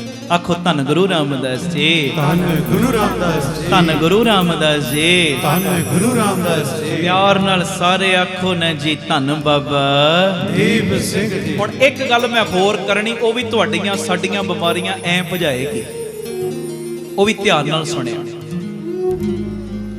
ਇੱਕ ਬੰਦਾ ਬਹੁਤ ਦਿਨਾਂ ਤੋਂ ਨਾ ਤਣਾਅ ਦੇ ਵਿੱਚ ਸੀ, ਟੈਨਸ਼ਨ, ਚਿੰਤਾ, ਤੇ ਜਿਹਦੇ ਕਰਕੇ ਸੁਭਾਅ ਵੀ ਚਿੜਚਿੜਾ ਹੋ ਰਿਹਾ ਤੇ ਗੱਲ-ਗੱਲ ਦੇ ਉੱਤੇ ਕ੍ਰੋਧ ਵੀ ਵੱਧਦਾ ਜਾ ਰਿਹਾ ਉਹਦਾ। ਹੁਣ ਇਹ ਗੱਲ ਸੁਣਿਓ, ਸਾਡੇ ਨਾਲ ਬੀਤਦੀਆਂ ਨੇ ਗੱਲਾਂ, ਮੈਂ ਤਾਂ ਇਹੋ ਜਿਹੀਆਂ ਗੱਲਾਂ ਸੁਣਾਉਣਾ, ਔਰ ਇਹ ਗੱਲਾਂ ਦਾ ਅਸਰ ਬੜਾ ਚੰਗਾ ਪੈ ਰਿਹਾ। ਜਦੋਂ ਦੇ ਨੌਜਵਾਨ ਇਹ ਗੱਲਾਂ ਸੁਣਨ ਲੱਗ ਪਏ ਨੇ, ਕਈਆਂ ਦੇ ਘਰੋਂ, ਮੈਂ ਸੱਚ ਕਹਿ ਰਿਹਾ ਗੁਰੂ ਦੀ ਕਿਰਪਾ ਦੇ ਨਾਲ, ਕਈਆਂ ਦੇ ਘਰੋਂ ਪਿਆਰਿਓ ਡਿਪਰੈਸ਼ਨ ਵਰਗੀਆਂ ਬਿਮਾਰੀਆਂ, ਹੋਰ ਕਈ ਬਿਮਾਰੀਆਂ ਨਿਕਲ ਗਈਆਂ ਜਦੋਂ ਦਾ ਇਹ ਸਮਾਗਮ ਸੁਣਨ ਲੱਗ ਪਏ। ਜਦੋਂ ਦੇ ਸਮਾਗਮ ਨਾਲ ਜੁੜੇ ਨੇ 3 ਤੋਂ 4 ਦੁਪਹਿਰੀ ਜੋ ਪੀਟੀਸੀ ਸਿਮਰਨ ਤੇ ਚੱਲਦਾ ਹੈ, ਕਰੋਨਾ ਦੇ ਵਿੱਚ ਕਈ ਮਰਨ ਲਈ ਤਿਆਰ ਹੋ ਗਏ ਸੀ, ਸੁਸਾਈਡ ਕਰ ਲੈਣੀ, ਆਤਮ ਹੱਤਿਆ, ਬਚਿਆ ਹੀ ਕੁਝ ਨਹੀਂ। ਪਰ ਜਦੋਂ ਦਾ ਇਹ ਸਮਾਗਮ ਨਾਲ ਜੁੜ ਗਏ, ਇਹੋ ਜੀ ਮਹਾਰਾਜ ਨੇ ਵਿਲ ਪਾਵਰ ਦਿੱਤੀ, ਅੱਜ ਕਈਆਂ ਨੂੰ ਜੋੜਨ ਵਾਲੇ ਬਣ ਗਏ। ਆਖੋ ਧੰਨ ਗੁਰੂ ਰਾਮਦਾਸ ਜੀ। ਧੰਨ ਗੁਰੂ ਰਾਮਦਾਸ ਜੀ। ਪਿਆਰ ਨਾਲ ਆਖੋ ਧੰਨ ਬਾਬਾ ਦੀਪ ਸਿੰਘ। ਇਹ ਸੁਣਿਓ ਧਿਆਨ ਨਾਲ ਗੱਲ। ਇੱਕ ਬੰਦਾ ਬੜੇ ਦਿਨਾਂ ਤੋਂ ਨਾ ਤਣਾਅਗ੍ਰਸਤ ਸੀ, ਚਿੜਚਿੜਾ ਸੁਭਾਅ, ਕ੍ਰੋਧ ਵੀ ਬਹੁਤ ਵਧਣ ਲੱਗ ਪਿਆ। ਪਰੇਸ਼ਾਨੀ ਕੀ ਸੀ? ਘਰ ਦੇ ਸਾਰੇ ਖਰਚੇ ਉਹਨੂੰ ਹੀ ਚੁੱਕਣੇ ਪੈ ਰਹੇ ਸੀ। ਕਈ ਵਾਰੀ ਜਿਹਨੂੰ ਘਰ ਦੇ ਖਰਚੇ ਚੁੱਕਣੇ ਪੈ ਜਾਣ ਟੈਨਸ਼ਨ ਆ ਜਾਂਦੀ। ਆ ਵੀ ਸੁਣ ਲਿਓ ਅੱਜ ਗੱਲ, ਸਾਰੇ ਖਰਚੇ ਉਹਨੂੰ ਚੁੱਕਣੇ ਪੈ ਰਹੇ, ਪੂਰੇ ਪਰਿਵਾਰ ਦੀ ਜ਼ਿੰਮੇਵਾਰੀ ਉਹਦੇ ਉੱਤੇ। ਤੇ ਕੋਈ ਨਾ ਕੋਈ ਰਿਸ਼ਤੇਦਾਰ ਘਰ ਵਿੱਚ ਆ ਜਾਂਦਾ ਸੀ, ਰਿਸ਼ਤੇਦਾਰ ਜਦੋਂ ਆਵੇ ਉਦੋਂ ਵੀ ਖਰਚਾ ਉਹੀ ਹੀ ਕਰਦਾ ਹੈ। ਆਖੋ ਵਾਹਿਗੁਰੂ ਜੀ। ਵਾਹਿਗੁਰੂ ਜੀ। ਤੇ ਬਸ ਇਸੇ ਕਰਕੇ ਕਈ ਵਾਰੀ ਘਰ ਵਾਲੀ ਨਾਲ ਝਗੜਾ, ਕਈ ਵਾਰ ਬੱਚਿਆਂ ਨਾਲ ਝਗੜਾ, ਤੇ ਇਸੇ ਪਰੇਸ਼ਾਨੀ ਦੇ ਕਰਕੇ ਪਿਆਰਿਓ ਬੱਚਿਆਂ ਨੂੰ ਹਰ ਵੇਲੇ ਡਾਂਟਦੇ ਰਹਿਣਾ, ਬੱਚਿਆਂ ਨੂੰ ਹਰ ਵੇਲੇ ਝਿੜਕਾਂ ਦਿੰਦੇ ਰਹਿਣਾ, ਹਰ ਵੇਲੇ ਡਾਂਟਦੇ ਰਹਿਣਾ, ਪਤਨੀ ਨਾਲ ਵੀ ਝਗੜਾ। ਇਸ ਤਰ੍ਹਾਂ ਸਮਾਂ ਲੰਘਦਾ ਜਾ ਰਿਹਾ, ਜ਼ਿੰਦਗੀ ਲੰਘਦੀ ਜਾ ਰਹੀ। ਤੇ ਇੱਕ ਦਿਨ ਹੋਇਆ ਪਤਾ ਕੀ, ਇੱਕ ਦਿਨ ਇਹਦਾ ਪੁੱਤਰ ਆਇਆ ਸਕੂਲੋਂ, ਕੱਲ ਸੁਣਿਓ, ਜਦੋਂ ਆਇਆ ਸਕੂਲੋਂ ਤੇ ਆ ਕੇ ਆਪਣੇ ਪਾਪਾ ਨੂੰ ਪਤਾ ਕੀ ਕਹਿੰਦਾ, ਪਾਪਾ ਪਲੀਜ਼ ਅੱਜ ਮੇਰਾ ਹੋਮਵਰਕ ਮੇਰੇ ਨਾਲ ਮਿਲ ਕੇ ਕਰਾ ਦਿਓ। ਤੇ ਇਹ ਅੱਗੇ ਹੀ ਤਣਾਅ ਦੇ ਵਿੱਚ ਸੀ, ਖਿਜਿਆ ਹੋਇਆ ਸੀ। ਇਹਨੇ ਕੀਤਾ ਕਿ ਬੱਚੇ ਨੂੰ ਜ਼ੋਰ ਦੀ ਚਪੇੜ ਮਾਰੀ ਤੇ ਡਾਂਟ ਕੇ ਭੇਜ ਦਿੱਤਾ ਕਿ ਬਈ ਮੈਂ ਤੇਰਾ ਹੋਮਵਰਕ ਥੋੜੀ ਕਰਾਉਣਾ। ਜਦੋਂ ਜ਼ੋਰ ਦੀ ਚਪੇੜ ਮਾਰ ਕੇ ਭੇਜਿਆ ਨਾ ਡਾਂਟ ਕੇ, 8-10 ਮਿੰਟ ਬਾਅਦ 15 ਮਿੰਟਾਂ ਬਾਅਦ ਇਹਨੂੰ ਫੀਲ ਹੋਣਾ ਸ਼ੁਰੂ ਹੋਇਆ ਬੱਚੇ ਨੂੰ ਤੇ ਮੈਂ ਨਜਾਇਜ਼ ਮਾਰਤਾ। ਹੁਣ ਬੱਚੇ ਦੇ ਕਮਰੇ ਦੇ ਵਿੱਚ ਗਿਆ, ਗੁੱਸਾ ਹੋਣੇ ਦਾ ਸ਼ਾਂਤ ਹੈ। ਜਦੋਂ ਕਮਰੇ ਦੇ ਵਿੱਚ ਗਿਆ ਨਾ ਤੇ ਉਸ ਵੇਲੇ ਕੀ ਵੇਖਦਾ, ਬੇਟਾ ਇਹਦਾ ਗਹਿਰੀ ਨੀਂਦ ਦੇ ਵਿੱਚ ਸੌਂ ਗਿਆ। ਤੇ ਉਸ ਵੇਲੇ ਕੀ ਵੇਖਿਆ ਕਿ ਬੱਚੇ ਦੇ ਹੱਥ ਦੇ ਵਿੱਚ ਹੋਮਵਰਕ ਦੀ ਕਾਪੀ ਫੜੀ ਹੋਈ ਹੈ ਤੇ ਕਾਪੀ ਨੂੰ ਨਾ ਪੋਲੇ ਜੇ ਬੱਚੇ ਦੇ ਹੱਥਾਂ ਵਿੱਚੋਂ ਖਿੱਚ ਲਿਆ। ਜਦੋਂ ਖਿੱਚਿਆ ਤੇ ਉਸ ਸਮੇਂ ਕੀ ਵੇਖਦਾ ਕਿ ਅੱਜ ਜਿਹੜਾ ਬੱਚੇ ਨੇ ਹੋਮਵਰਕ ਕਰਨਾ ਸੀ ਨਾ, ਜਿਹੜਾ ਮੈਨੂੰ ਕਹਿ ਰਿਹਾ ਸੀ ਕਿ ਮੈਂ ਕਰਵਾਵਾਂ, ਹੈਲਪ ਕਰਾਂ, ਤੇ ਹੋਮਵਰਕ ਦੇ ਟਾਈਟਲ ਦੇ ਉੱਤੇ ਜਦੋਂ ਨਜ਼ਰ ਪਈ ਤੇ ਹੋਮਵਰਕ ਦਾ ਟਾਈਟਲ ਕੀ ਦਿੱਤਾ ਸੀ ਕਿ ਉਹ ਚੀਜ਼ਾਂ ਜਿਹੜੀਆਂ ਸਾਨੂੰ ਸ਼ੁਰੂ ਤੋਂ ਚੰਗੀਆਂ ਨਹੀਂ ਲੱਗਦੀਆਂ ਪਰ ਬਾਅਦ ਵਿੱਚ ਚੰਗੀਆਂ ਲੱਗਦੀਆਂ ਨੇ, ਉਹਦੇ ਉੱਤੇ ਲਿਖਣੀ ਹੈ ਚੀਜ਼, ਉਹਦੇ ਉੱਤੇ ਹੋਮਵਰਕ ਕਰਕੇ ਲਿਆਓ। ਤਾਂ ਕਰਕੇ ਬੱਚਾ ਹੈਲਪ ਮੰਗ ਰਿਹਾ ਸੀ ਆਪਣੇ ਪਿਤਾ ਦੀ ਕਿ ਉਹ ਚੀਜ਼ਾਂ ਜਿਹੜੀਆਂ ਸ਼ੁਰੂ ਵਿੱਚ ਚੰਗੀਆਂ ਨਹੀਂ ਲੱਗਦੀਆਂ ਪਰ ਬਾਅਦ ਵਿੱਚ ਚੰਗੀਆਂ ਲੱਗਦੀਆਂ ਨੇ। ਇਹ ਟਾਈਟਲ ਦੇ ਉੱਤੇ ਪੈਰਾਗ੍ਰਾਫਿਕ ਲਿਖਣਾ ਸੀ। ਪਰ ਇਹ ਬੜਾ ਹੈਰਾਨ ਹੋਇਆ ਜਦੋਂ ਮੈਂ ਡਾਂਟ ਕੇ ਆਪਣੇ ਬੱਚੇ ਨੂੰ ਭੇਜਿਆ ਨਾ, ਸੌਂ ਗਿਆ, ਪਰ ਸੌਣ ਤੋਂ ਪਹਿਲੇ ਉਹਨੇ ਆਪਣੇ ਦਿਮਾਗ ਦੇ ਨਾਲ ਇਹ ਪੈਰਾਗ੍ਰਾਫ ਲਿਖ ਲਿਆ। ਤੇ ਲਿਖਿਆ ਪਤਾ ਕੀ ਕਹਿੰਦਾ, ਮੈਂ ਆਪਣੇ ਫਾਈਨਲ ਪੇਪਰਾਂ ਨੂੰ ਬੜਾ ਹੀ ਥੈਂਕਸ ਕਰਦਾ। ਬੱਚਾ ਹੁਣ ਲਿਖ ਰਿਹਾ, ਮੈਂ ਆਪਣੇ ਫਾਈਨਲ ਪੇਪਰਾਂ ਨੂੰ ਬੜਾ ਧੰਨਵਾਦ ਦੇਣਾ, ਬੜਾ ਥੈਂਕਸ ਕਰਦਾ, ਕਿਉਂਕਿ ਸ਼ੁਰੂ ਤੋਂ ਇਹ ਤੇ ਚੰਗੇ ਨਹੀਂ ਲੱਗਦੇ ਪਰ ਬਾਅਦ ਵਿੱਚ ਜਦੋਂ ਇਹ ਪੇਪਰ ਹੋ ਜਾਂਦੇ ਆ ਨਾ, ਬਾਅਦ ਵਿੱਚ ਛੁੱਟੀਆਂ ਪੈ ਜਾਂਦੀਆਂ। ਆਖੋ ਵਾਹਿਗੁਰੂ ਜੀ। ਉਹ ਨੈਗੇਟਿਵਿਟੀ ਦੀ ਜਗ੍ਹਾ ਹੁਣ ਪੋਜ਼ਿਟਿਵ ਸੋਚਣਾ ਸ਼ੁਰੂ ਕਰਤਾ ਨਾ ਬੱਚੇ ਨੇ। ਪਹਿਲੇ ਇਹ ਪੇਪਰ ਚੰਗੇ ਨਹੀਂ ਲੱਗਦੇ ਪਰ ਪੇਪਰਾਂ ਤੋਂ ਬਾਅਦ ਛੁੱਟੀਆਂ ਪੈ ਜਾਂਦੀਆਂ। ਬੱਚੇ ਨੇ ਆਹ ਲਿਖਤਾ। ਉਸ ਤੋਂ ਬਾਅਦ ਲਿਖਦਾ, ਕਹਿੰਦਾ ਮੈਂ ਖਰਾਬ ਸਵਾਦ ਵਾਲੀਆਂ ਜਿਹੜੀਆਂ ਕੌੜੀਆਂ ਦਵਾਈਆਂ ਨੇ ਨਾ, ਉਹਨਾਂ ਦਾ ਮੈਂ ਧੰਨਵਾਦ ਕਰਦਾ। ਖਰਾਬ ਸਵਾਦ ਵਾਲੀਆਂ ਕੌੜੀਆਂ ਹੁੰਦੀਆਂ ਨਾ ਕਈ ਦਵਾਈਆਂ, ਕਹਿੰਦਾ ਮੈਂ ਕੌੜੀਆਂ ਦਵਾਈਆਂ ਦਾ ਧੰਨਵਾਦ ਕਰਦਾ ਕਿਉਂਕਿ ਇਹ ਸ਼ੁਰੂ ਤੋਂ ਚੰਗੀਆਂ ਨਹੀਂ ਲੱਗਦੀਆਂ, ਖਾਣੀਆਂ ਔਖੀਆਂ ਹੁੰਦੀਆਂ, ਪਰ ਇਹ ਦਵਾਈਆਂ ਦਾ ਮੈਂ ਧੰਨਵਾਦ ਕਰਦਾ। ਭਾਵੇਂ ਕੌੜੀਆਂ ਨੇ ਪਰ ਮੇਰੀ ਬਿਮਾਰੀ ਠੀਕ ਕਰ ਦਿੰਦੀਆਂ ਨੇ। ਆਖੋ ਵਾਹਿਗੁਰੂ ਜੀ। ਅੱਗੇ ਲਿਖਿਆ ਉਹ ਬੱਚਾ ਪੈਰਾਗ੍ਰਾਫ ਲਿਖ ਰਿਹਾ, ਕਹਿੰਦਾ ਮੈਂ ਸਵੇਰੇ ਜਿਹੜੀ ਘੜੀ ਦਾ ਅਲਾਰਮ ਵੱਜਦਾ ਹੈ ਨਾ, ਉਹ ਘੜੀ ਦੇ ਅਲਾਰਮ ਦਾ, ਘੜੀ ਦਾ ਵੀ ਬਹੁਤ ਧੰਨਵਾਦ ਕਰਦਾ ਜਿਹੜੀ ਸਵੇਰੇ ਵੱਜਦੀ ਏ। ਉਸ ਵੇਲੇ ਖਰਾਬ ਲੱਗਦੀ ਪਰ ਉਸ ਵੇਲੇ ਜਦੋਂ ਇਹਦੀ ਆਵਾਜ਼ ਸੁਣ ਕੇ ਮੈਂ ਉੱਠਦਾ ਵਾਂ ਨਾ ਤੇ ਇਹ ਘੜੀ ਮੈਨੂੰ ਇਸ਼ਾਰਾ ਦਿੰਦੀ ਏ ਕਿ ਮੈਂ ਜੀ ਰਿਹਾ ਵਾਂ। ਆਖੋ ਵਾਹਿਗੁਰੂ ਜੀ। ਤੇ ਕਹਿੰਦਾ ਮੈਂ ਈਸ਼ਵਰ ਦਾ ਵੀ ਬੜਾ ਧੰਨਵਾਦ ਕਰਦਾ ਜਿਨਨੇ ਮੈਨੂੰ ਇੰਨੇ ਚੰਗੇ ਪਿਤਾ ਦਿੱਤੇ ਨੇ। ਸੁਣਿਓ ਧਿਆਨ ਨਾਲ, ਮੈਂ ਈਸ਼ਵਰ ਦਾ, ਪਰਮੇਸ਼ਰ ਦਾ ਧੰਨਵਾਦ ਕਰਦਾ ਜਿਨਨੇ ਮੈਨੂੰ ਇੰਨੇ ਅੱਛੇ ਪਿਤਾ ਦਿੱਤੇ ਨੇ, ਕਿਉਂਕਿ ਉਹਨਾਂ ਦੀ ਡਾਂਟ ਮੈਨੂੰ ਸ਼ੁਰੂ ਤੋਂ ਬੁਰੀ ਬੜੀ ਲੱਗਦੀ ਏ ਪਰ ਉਹਨਾਂ ਦੀ ਡਾਂਟ ਵਿੱਚ ਮੇਰਾ ਭਲਾ ਹੀ ਛੁਪਿਆ ਹੁੰਦਾ। ਆਖੋ ਵਾਹਿਗੁਰੂ ਜੀ। ਮੈਨੂੰ ਡਾਂਟ ਉਹਨਾਂ ਦੀ ਬੁਰੀ ਲੱਗਦੀ ਸ਼ੁਰੂ ਵਿੱਚ, ਪਰ ਡਾਂਟਣ ਤੋਂ ਬਾਅਦ ਉਹ ਕਈ ਵਾਰੀ ਮੇਰੇ ਲਈ ਅੱਛੇ ਗਿਫਟ ਲੈ ਕੇ ਆਉਂਦੇ ਨੇ, ਮੈਨੂੰ ਘੁਮਾਉਣ ਵਾਸਤੇ ਲੈ ਕੇ ਜਾਂਦੇ ਨੇ, ਅੱਛੀਆਂ ਚੀਜ਼ਾਂ ਮੈਨੂੰ ਖਵਾਉਂਦੇ ਨੇ। ਕਹਿੰਦਾ ਇਹ ਗੱਲ ਦੀ ਮੇਰੇ ਅੰਦਰ ਖੁਸ਼ੀ ਏ ਕਿ ਮੇਰੇ ਕੋਲ ਮੇਰੇ ਪਿਤਾ ਜੀ ਹੈਨ, ਮੇਰਾ ਦੋਸਤ ਤੇ ਉਹਦੇ ਕੋਲ ਤੇ ਉਹਦੇ ਪਾਪਾ ਹੈ ਨਹੀਂ। ਆਖੋ ਵਾਹਿਗੁਰੂ ਜੀ।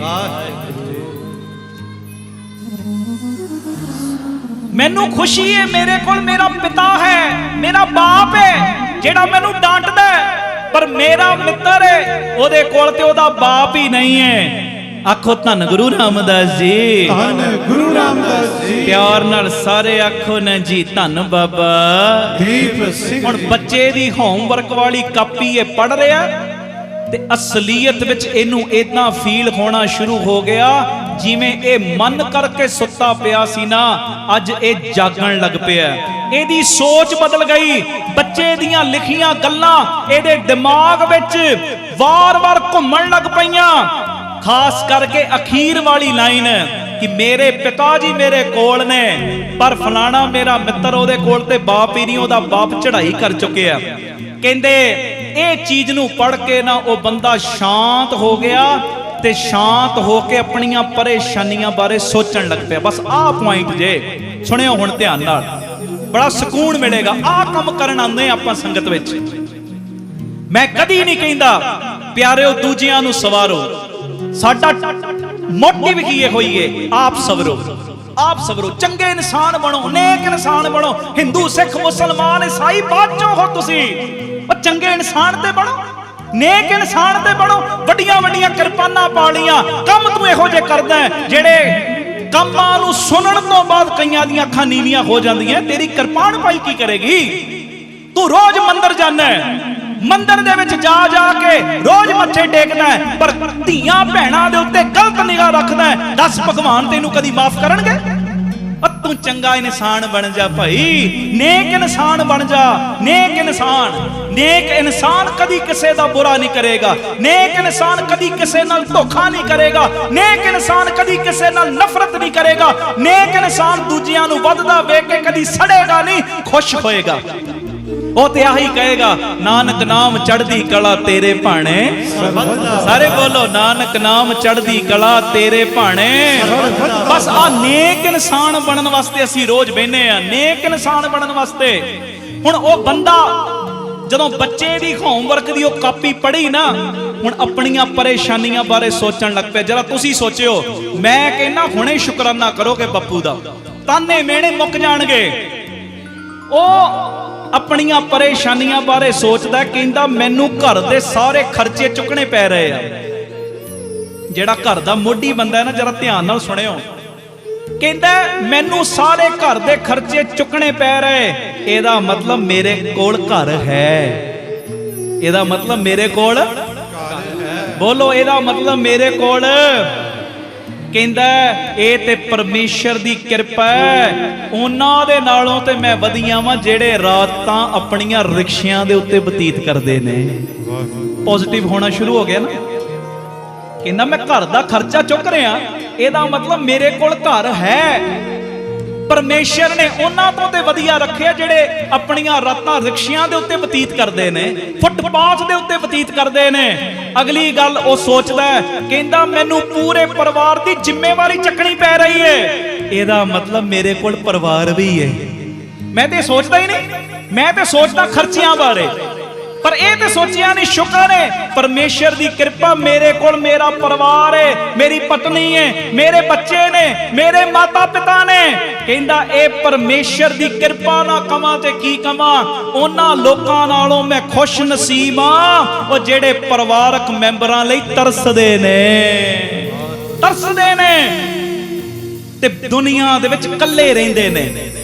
ਮੈਂ ਸ਼ੁਕਰਾਨਾ ਕਰਦਾ, ਪਰਮੇਸ਼ਰ ਜੀ ਤੁਸੀਂ ਮੈਨੂੰ ਪਰਿਵਾਰ ਦਿੱਤਾ, ਪਤਨੀ ਦਿੱਤੀ, ਮਾਂ-ਬਾਪ ਦਿੱਤੇ ਨੇ, ਬੱਚੇ ਦਿੱਤੇ ਨੇ। ਤੇ ਅਗਲੀ ਗੱਲ ਉਹਨੇ ਸੋਚਣੀ ਸ਼ੁਰੂ ਕਰਤੀ। ਕਹਿੰਦਾ ਮੈਂ ਆਪਣੇ ਮਨ 'ਚ ਸੋਚਦਾ, ਬੜੇ ਰਿਸ਼ਤੇਦਾਰ, ਬੜੇ ਮਿੱਤਰ ਦੋਸਤ ਮੇਰੇ ਘਰ ਆਉਂਦੇ, ਸਾਰਿਆਂ ਦਾ ਖਰਚਾ ਮੇਰੇ ਉੱਤੇ ਆਉਂਦਾ, ਬੋਝ ਮੇਰੇ ਉੱਤੇ ਆਉਂਦਾ। ਕਹਿੰਦੇ ਉਸ ਵੇਲੇ ਮੈਂ ਆਪਣੇ ਅੰਦਰ ਸੋਚਿਆ, ਪਤਾ ਕੀ? ਕਹਿੰਦਾ ਇਹਦਾ ਮਤਲਬ ਸਮਾਜ ਦੇ ਵਿੱਚ ਮੇਰੀ ਕੋਈ ਹੈਸੀਅਤ ਹੈ, ਤਾਂ ਹੀ ਰਿਸ਼ਤੇਦਾਰੀ ਮੇਰੇ ਘਰ ਆ ਰਹੀ ਨਾ, ਤਾਂ ਹੀ ਮਿੱਤਰ ਦੋਸਤ ਮੇਰੇ ਘਰ ਆ ਰਹੇ ਨਾ। ਸਮਾਜ ਵਿੱਚ ਮੇਰੀ ਕੋਈ ਹੈਸੀਅਤ ਹੈ, ਮੇਰੇ ਦੁੱਖ ਸੁੱਖ ਦੇ ਕਈ ਭਾਈਵਾਲ ਨੇ। ਆਖੋ ਵਾਹਿਗੁਰੂ ਜੀ, ਧੰਨ ਗੁਰੂ ਰਾਮਦਾਸ ਜੀ, ਧੰਨ ਗੁਰੂ ਰਾਮਦਾਸ ਜੀ। ਕਹਿੰਦਾ ਮੈਂ ਸੋਚਦਾ ਸਾਂ ਕਿ ਮੈਂ ਬੜਾ ਹੀ ਖਰਚਾ ਕਰਦਾ ਮਹੀਨੇ ਦਾ, ਮੇਰਾ ਬੜਾ ਵੱਡਾ ਖਰਚਾ ਹੋ ਜਾਂਦਾ ਹੈ। ਕਹਿੰਦਾ ਇਹਦਾ ਮਤਲਬ ਮੇਰੇ ਕੋਲ ਚੰਗੀ ਆਮਦਨ ਦਾ ਜ਼ਰੀਆ ਹੈ, ਉਹਨਾਂ ਲੋਕਾਂ ਤੋਂ ਤੇ ਵਧੀਆਂ ਵਾਂ ਜਿਹੜੇ ਬੇਰੋਜ਼ਗਾਰ ਨੇ ਤੇ ਥੋੜੇ ਜਿਹੇ ਪੈਸਿਆਂ ਦੇ ਵਿੱਚ ਆਪਣੇ ਘਰ ਦਾ ਗੁਜ਼ਾਰਾ ਕਰਦੇ ਤੇ ਛੋਟੀਆਂ-ਛੋਟੀਆਂ ਚੀਜ਼ਾਂ ਲਈ ਵੀ ਤਰਸਦੇ ਨੇ। ਆਖੋ ਧੰਨ ਗੁਰੂ ਰਾਮਦਾਸ ਜੀ, ਧੰਨ ਗੁਰੂ ਰਾਮਦਾਸ। ਪਿਆਰ ਨਾਲ ਆਖੋ ਧੰਨ ਬਾਬਾ। ਕਹਿੰਦਾ ਖੇ ਮੇਰੇ ਪਰਮੇਸ਼ਰ ਸਾਈਂ ਤੇਰਾ ਸ਼ੁਕਰਾਨਾ ਹੈ, ਮੈਨੂੰ ਮਾਫ ਕਰੀ, ਮੈਂ ਤੇਰੀ ਕਿਰਪਾ ਨੂੰ ਪਛਾਣ ਨਹੀਂ ਸਕਿਆ। ਹੁਣ ਜਰਾ ਸੋਚੋ, ਟੈਨਸ਼ਨਾਂ ਦੂਰ ਹੋਣਗੀਆਂ ਨਾ। ਕਈ ਵਾਰੀ ਬੰਦਾ ਪਰਿਵਾਰ ਦਾ ਬੋਝ ਬਣਾ ਲੈਂਦਾ, ਮੇਰਾ ਪਰਿਵਾਰ, ਮੈਨੂੰ ਹੀ ਪਾਲਣਾ। ਉਹ ਸ਼ੁਕਰ ਕਰ ਤੇਰੇ ਕੋਲ ਪਰਿਵਾਰ ਹੈ, ਸ਼ੁਕਰ ਕਰ ਤੇਰੇ ਮਾਤਾ ਪਿਤਾ ਤੇਰੇ ਨਾਲ ਨੇ, ਸ਼ੁਕਰ ਕਰ ਤੇਰੇ ਭੈਣ ਭਾਈ ਤੇਰੇ ਨਾਲ ਨੇ, ਸਪੋਰਟ ਦੇ ਰਹੇ ਨੇ।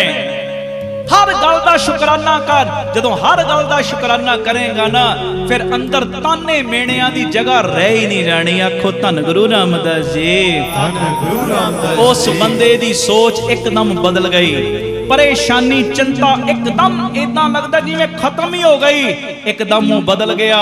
ਭੱਜ ਕੇ ਆਪਣੇ ਬੇਟੇ ਦੇ ਕੋਲ ਗਿਆ, ਉਹਨੂੰ ਜਗਾ ਕੇ ਆਪਣੀ ਗੋਦ ਵਿੱਚ ਚੁੱਕ ਲਿਆ, ਉਹਦੇ ਮੱਥੇ ਨੂੰ ਚੁੰਮਣਾ ਸ਼ੁਰੂ ਕੀਤਾ, ਉਹਨੂੰ ਪਿਆਰ ਦੇਣਾ ਸ਼ੁਰੂ ਕੀਤਾ। ਤੇ ਬੱਚੇ ਦਾ ਵੀ ਧੰਨਵਾਦ ਕਰਦਾ ਤੇ ਪਰਮੇਸ਼ਰ ਦਾ ਵੀ ਧੰਨਵਾਦ ਕਰਦਾ। ਆਖੋ ਵਾਹਿਗੁਰੂ ਜੀ। ਵਾਹਿਗੁਰੂ ਜੀ। ਵਾਹਿਗੁਰੂ ਜੀ ਕਾ ਖਾਲਸਾ, ਵਾਹਿਗੁਰੂ ਜੀ ਕੀ ਫਤਿਹ। ਧੰਨ ਗੁਰੂ ਰਾਮਦਾਸ ਜੀ, ਧੰਨ ਬਾਬਾ ਦੀਪ ਸਿੰਘ ਜੀ। ਸਤ ਸੰਗਤ ਜੀ, ਆਪ ਜੀਆਂ ਦੇ ਚਰਨਾਂ ਵਿੱਚ ਬੇਨਤੀ, ਜਦੋਂ ਵੀ ਅੰਮ੍ਰਿਤਸਰ ਸਾਹਿਬ ਆਓ, ਜਿੰਨੀ ਵਾਰੀ ਵੀ ਆਓ, 3-4 ਘੰਟੇ ਦਾ ਸਮਾਂ ਵੱਧ ਕੱਢ ਕੇ ਆਇਆ ਕਰੋ। ਆਪਣੀਆਂ ਅੱਖਾਂ ਨਾਲ ਲਾ ਕੇ ਵੇਖੋ, ਤੁਹਾਡਾ ਦਿੱਤਾ ਹੋਇਆ ਕਿਣਕਾ ਕਿਣਕਾ, ਤੁਹਾਡਾ ਦਿੱਤਾ ਹੋਇਆ ਦਸਵੰਧ ਲੱਗ ਕਿੱਥੇ ਕਿੱਥੇ ਰਿਹਾ। ਮੈਨੂੰ ਪੱਕਾ ਵਿਸ਼ਵਾਸ ਹੈ ਜਦੋਂ ਆਓਗੇ ਨਾ ਰਾਮ ਤੀਰਥ ਰੋਡ ਤੇ, ਜੋ ਤੁਹਾਡਾ ਦਾਤਾ ਬੰਦੀ ਛੋੜ ਪਬਲਿਕ ਸਕੂਲ ਬਣਿਆ, ਜਦੋਂ ਆ ਕੇ ਤੱਕੋਗੇ, ਉਸ ਸਕੂਲ ਵਿੱਚ ਗ੍ਰੰਥੀ ਸਿੰਘਾਂ ਦੇ ਬੱਚੇ, ਵਿਧਵਾ ਬੀਬੀਆਂ ਦੇ ਬੱਚੇ, ਔਰ ਜਿਨ੍ਹਾਂ ਦੀਆਂ 3 ਬੇਟੀਆਂ ਨੇ, ਉਹਨਾਂ ਨੂੰ ਬਿਲਕੁਲ ਫ੍ਰੀ ਸਿੱਖਿਆ ਦਿੱਤੀ ਜਾ ਰਹੀ। ਤੁਹਾਡੇ ਮਨ ਨੂੰ ਸ਼ਾਂਤੀ ਮਿਲੇਗੀ, ਤੁਹਾਨੂੰ ਸਕੂਨ ਮਿਲੇਗਾ। ਸ਼ੁਕਰ ਹੈ ਦਾਤਿਆ, ਉਹ ਬੱਚਿਆਂ ਦੀ ਪੜ੍ਹਾਈ ਦੇ ਲਈ ਸਾਡਾ ਦਸਵੰਧ ਲੱਗ ਰਿਹਾ, ਜਿਨ੍ਹਾਂ ਦੇ ਘਰ ਰੋਜ਼ੀ ਰੋਟੀ ਦਾ ਇੰਨਾ ਲੰਬਾ ਚੌੜਾ ਸਾਧਨ ਨਹੀਂ, ਔਰ ਮਨ ਦੀ ਇੰਨੀ ਰੀਝ ਇਸ ਸਕੂਲ ਦੇ ਵਿੱਚ, ਜਿੱਥੇ ਬੱਚੇ ਦੁਨਿਆਵੀ ਪੜ੍ਹਾਈ ਕਰਨ ਨਾ, ਆ ਕੇ ਕਦੀ ਤੱਕਿਓ। ਛੋਟੇ ਛੋਟੇ ਬੱਚੇ, ਪਲੇ ਪੈਨ ਦੇ ਬੱਚੇ ਵੀ ਅਰਦਾਸ ਕਰਦੇ ਨੇ। ਛੋਟੇ ਛੋਟੇ ਬੱਚੇ ਆਪਣੀ ਉਮਰ ਦੇ ਮੁਤਾਬਕ ਉਹਨਾਂ ਨੂੰ ਸਿਲੇਬਸ ਦਿੱਤਾ ਗਿਆ। ਬਕਾਇਦਾ ਸਾਡੀਆਂ ਜੋ ਸਿਲੇਬਸ ਦੀਆਂ ਧਾਰਮਿਕ ਪੁਸਤਕਾਂ ਲਗਾਈਆਂ ਗਈਆਂ ਨੇ। ਔਰ ਮਨ ਦੀ ਰੀਝ, ਜਿੱਥੇ ਇਸ ਸਕੂਲ ਵਿੱਚ ਪੜ੍ਹ ਰਿਹਾ ਵਿਦਿਆਰਥੀ, 10ਵੀਂ ਕਲਾਸ ਦਾ ਵਿਦਿਆਰਥੀ ਅਮਰੀਕਾ ਦੀ ਅੰਬੈਸੀ ਦੇ ਵਿੱਚ ਇੰਗਲਿਸ਼ ਦੇ ਵਿੱਚ ਇੰਟਰਵਿਊ ਦੇਵੇ, ਉੱਥੇ ਮਨ ਦੀ ਭਾਵਨਾ ਹੈ 10ਵੀਂ ਕਲਾਸ ਦਾ ਜਿਹੜਾ ਵਿਦਿਆਰਥੀ, ਉਹਨੂੰ ਅੰਮ੍ਰਿਤ ਵੇਲੇ ਦੀਆਂ 5 ਬਾਣੀਆਂ, ਰਹਿਰਾਸ ਸਾਹਿਬ ਜੀ ਦੀ ਬਾਣੀ, ਕੀਰਤਨ ਸੋਹਿਲੇ ਦੀ ਬਾਣੀ, ਇਹ ਸਾਰੀਆਂ ਬਾਣੀਆਂ ਉਹਨਾਂ ਨੂੰ ਕੰਠ ਹੋ ਜਾਣ। ਆ ਕੇ ਕਦੀ ਤੱਕੋ, ਮਨ ਨੂੰ ਬੜੀ ਸ਼ਾਂਤੀ ਮਿਲੇਗੀ। ਆ ਕੇ ਵੇਖੋ, ਜਦੋਂ ਤੁਸੀਂ ਆ ਕੇ ਤੱਕੋਗੇ ਨਾ, ਮੈਨੂੰ ਵਿਸ਼ਵਾਸ ਹੈ ਤੁਹਾਨੂੰ ਇੰਨੀ ਸ਼ਾਂਤੀ ਮਿਲੇਗੀ, ਤੁਸੀਂ ਅਰਦਾਸ ਕਰੋਗੇ ਕਿ ਦਾਤਿਆ ਸ਼ੁਕਰ ਹੈ, ਸ਼ੁਕਰ ਹੈ, ਸ਼ੁਕਰ ਹੈ, ਇਹ ਤੂੰ ਸਾਡਾ ਦਿੱਤਾ ਹੋਇਆ ਦਸਵੰਧ ਸਹੀ ਟਿਕਾਣੇ ਤੇ ਲਵਾ ਰਿਹਾ। ਇਸੇ ਜਗ੍ਹਾ ਦੇ ਉੱਤੇ ਜੋ ਬਾਬਾ Deep Singh health care charitable ਹਸਪਤਾਲ ਬਣਿਆ, ਜਿਸ ਹਸਪਤਾਲ ਦੇ ਵਿੱਚ 20 ਰੁਪਿਆਂ ਦੀ ਪਰਚੀ 'ਚ 2 ਦਿਨ ਦੀ ਦਵਾਈ ਦਿੱਤੀ ਜਾਂਦੀ। ਜਿਹੜੀ ਦਵਾਈ ਮੰਨ ਲਓ ਬਾਜ਼ਾਰੋਂ 100 ਦੀ ਮਿਲਣੀ, ਇੱਥੇ 30 ਦੀ ਦਿੱਤੀ ਜਾਂਦੀ। ਡਿਜੀਟਲ ਐਕਸਰੇ 113 ਰੁਪਏ 'ਚ। ਨਾਲ ਪਿਆਰਿਓ, ਲੈਬੋਰਟਰੀ ਦੇ ਜਿੰਨੇ ਟੈਸਟ ਨੇ ਉਹ ਲਾਗਤ ਮੁੱਲ ਨਾਲ ਹੁੰਦੇ ਨੇ, ਤੇ ਜਿਹੜਾ ਆਪਣੇ ਮੂੰਹੋਂ ਕਹਿ ਦੇਵੇ ਮੈਂ ਦੇ ਨਹੀਂ ਸਕਦਾ, ਉਹਦੇ ਲਈ ਇੱਥੇ ਇਲਾਜ ਬਿਲਕੁਲ ਫ੍ਰੀ ਹੈ।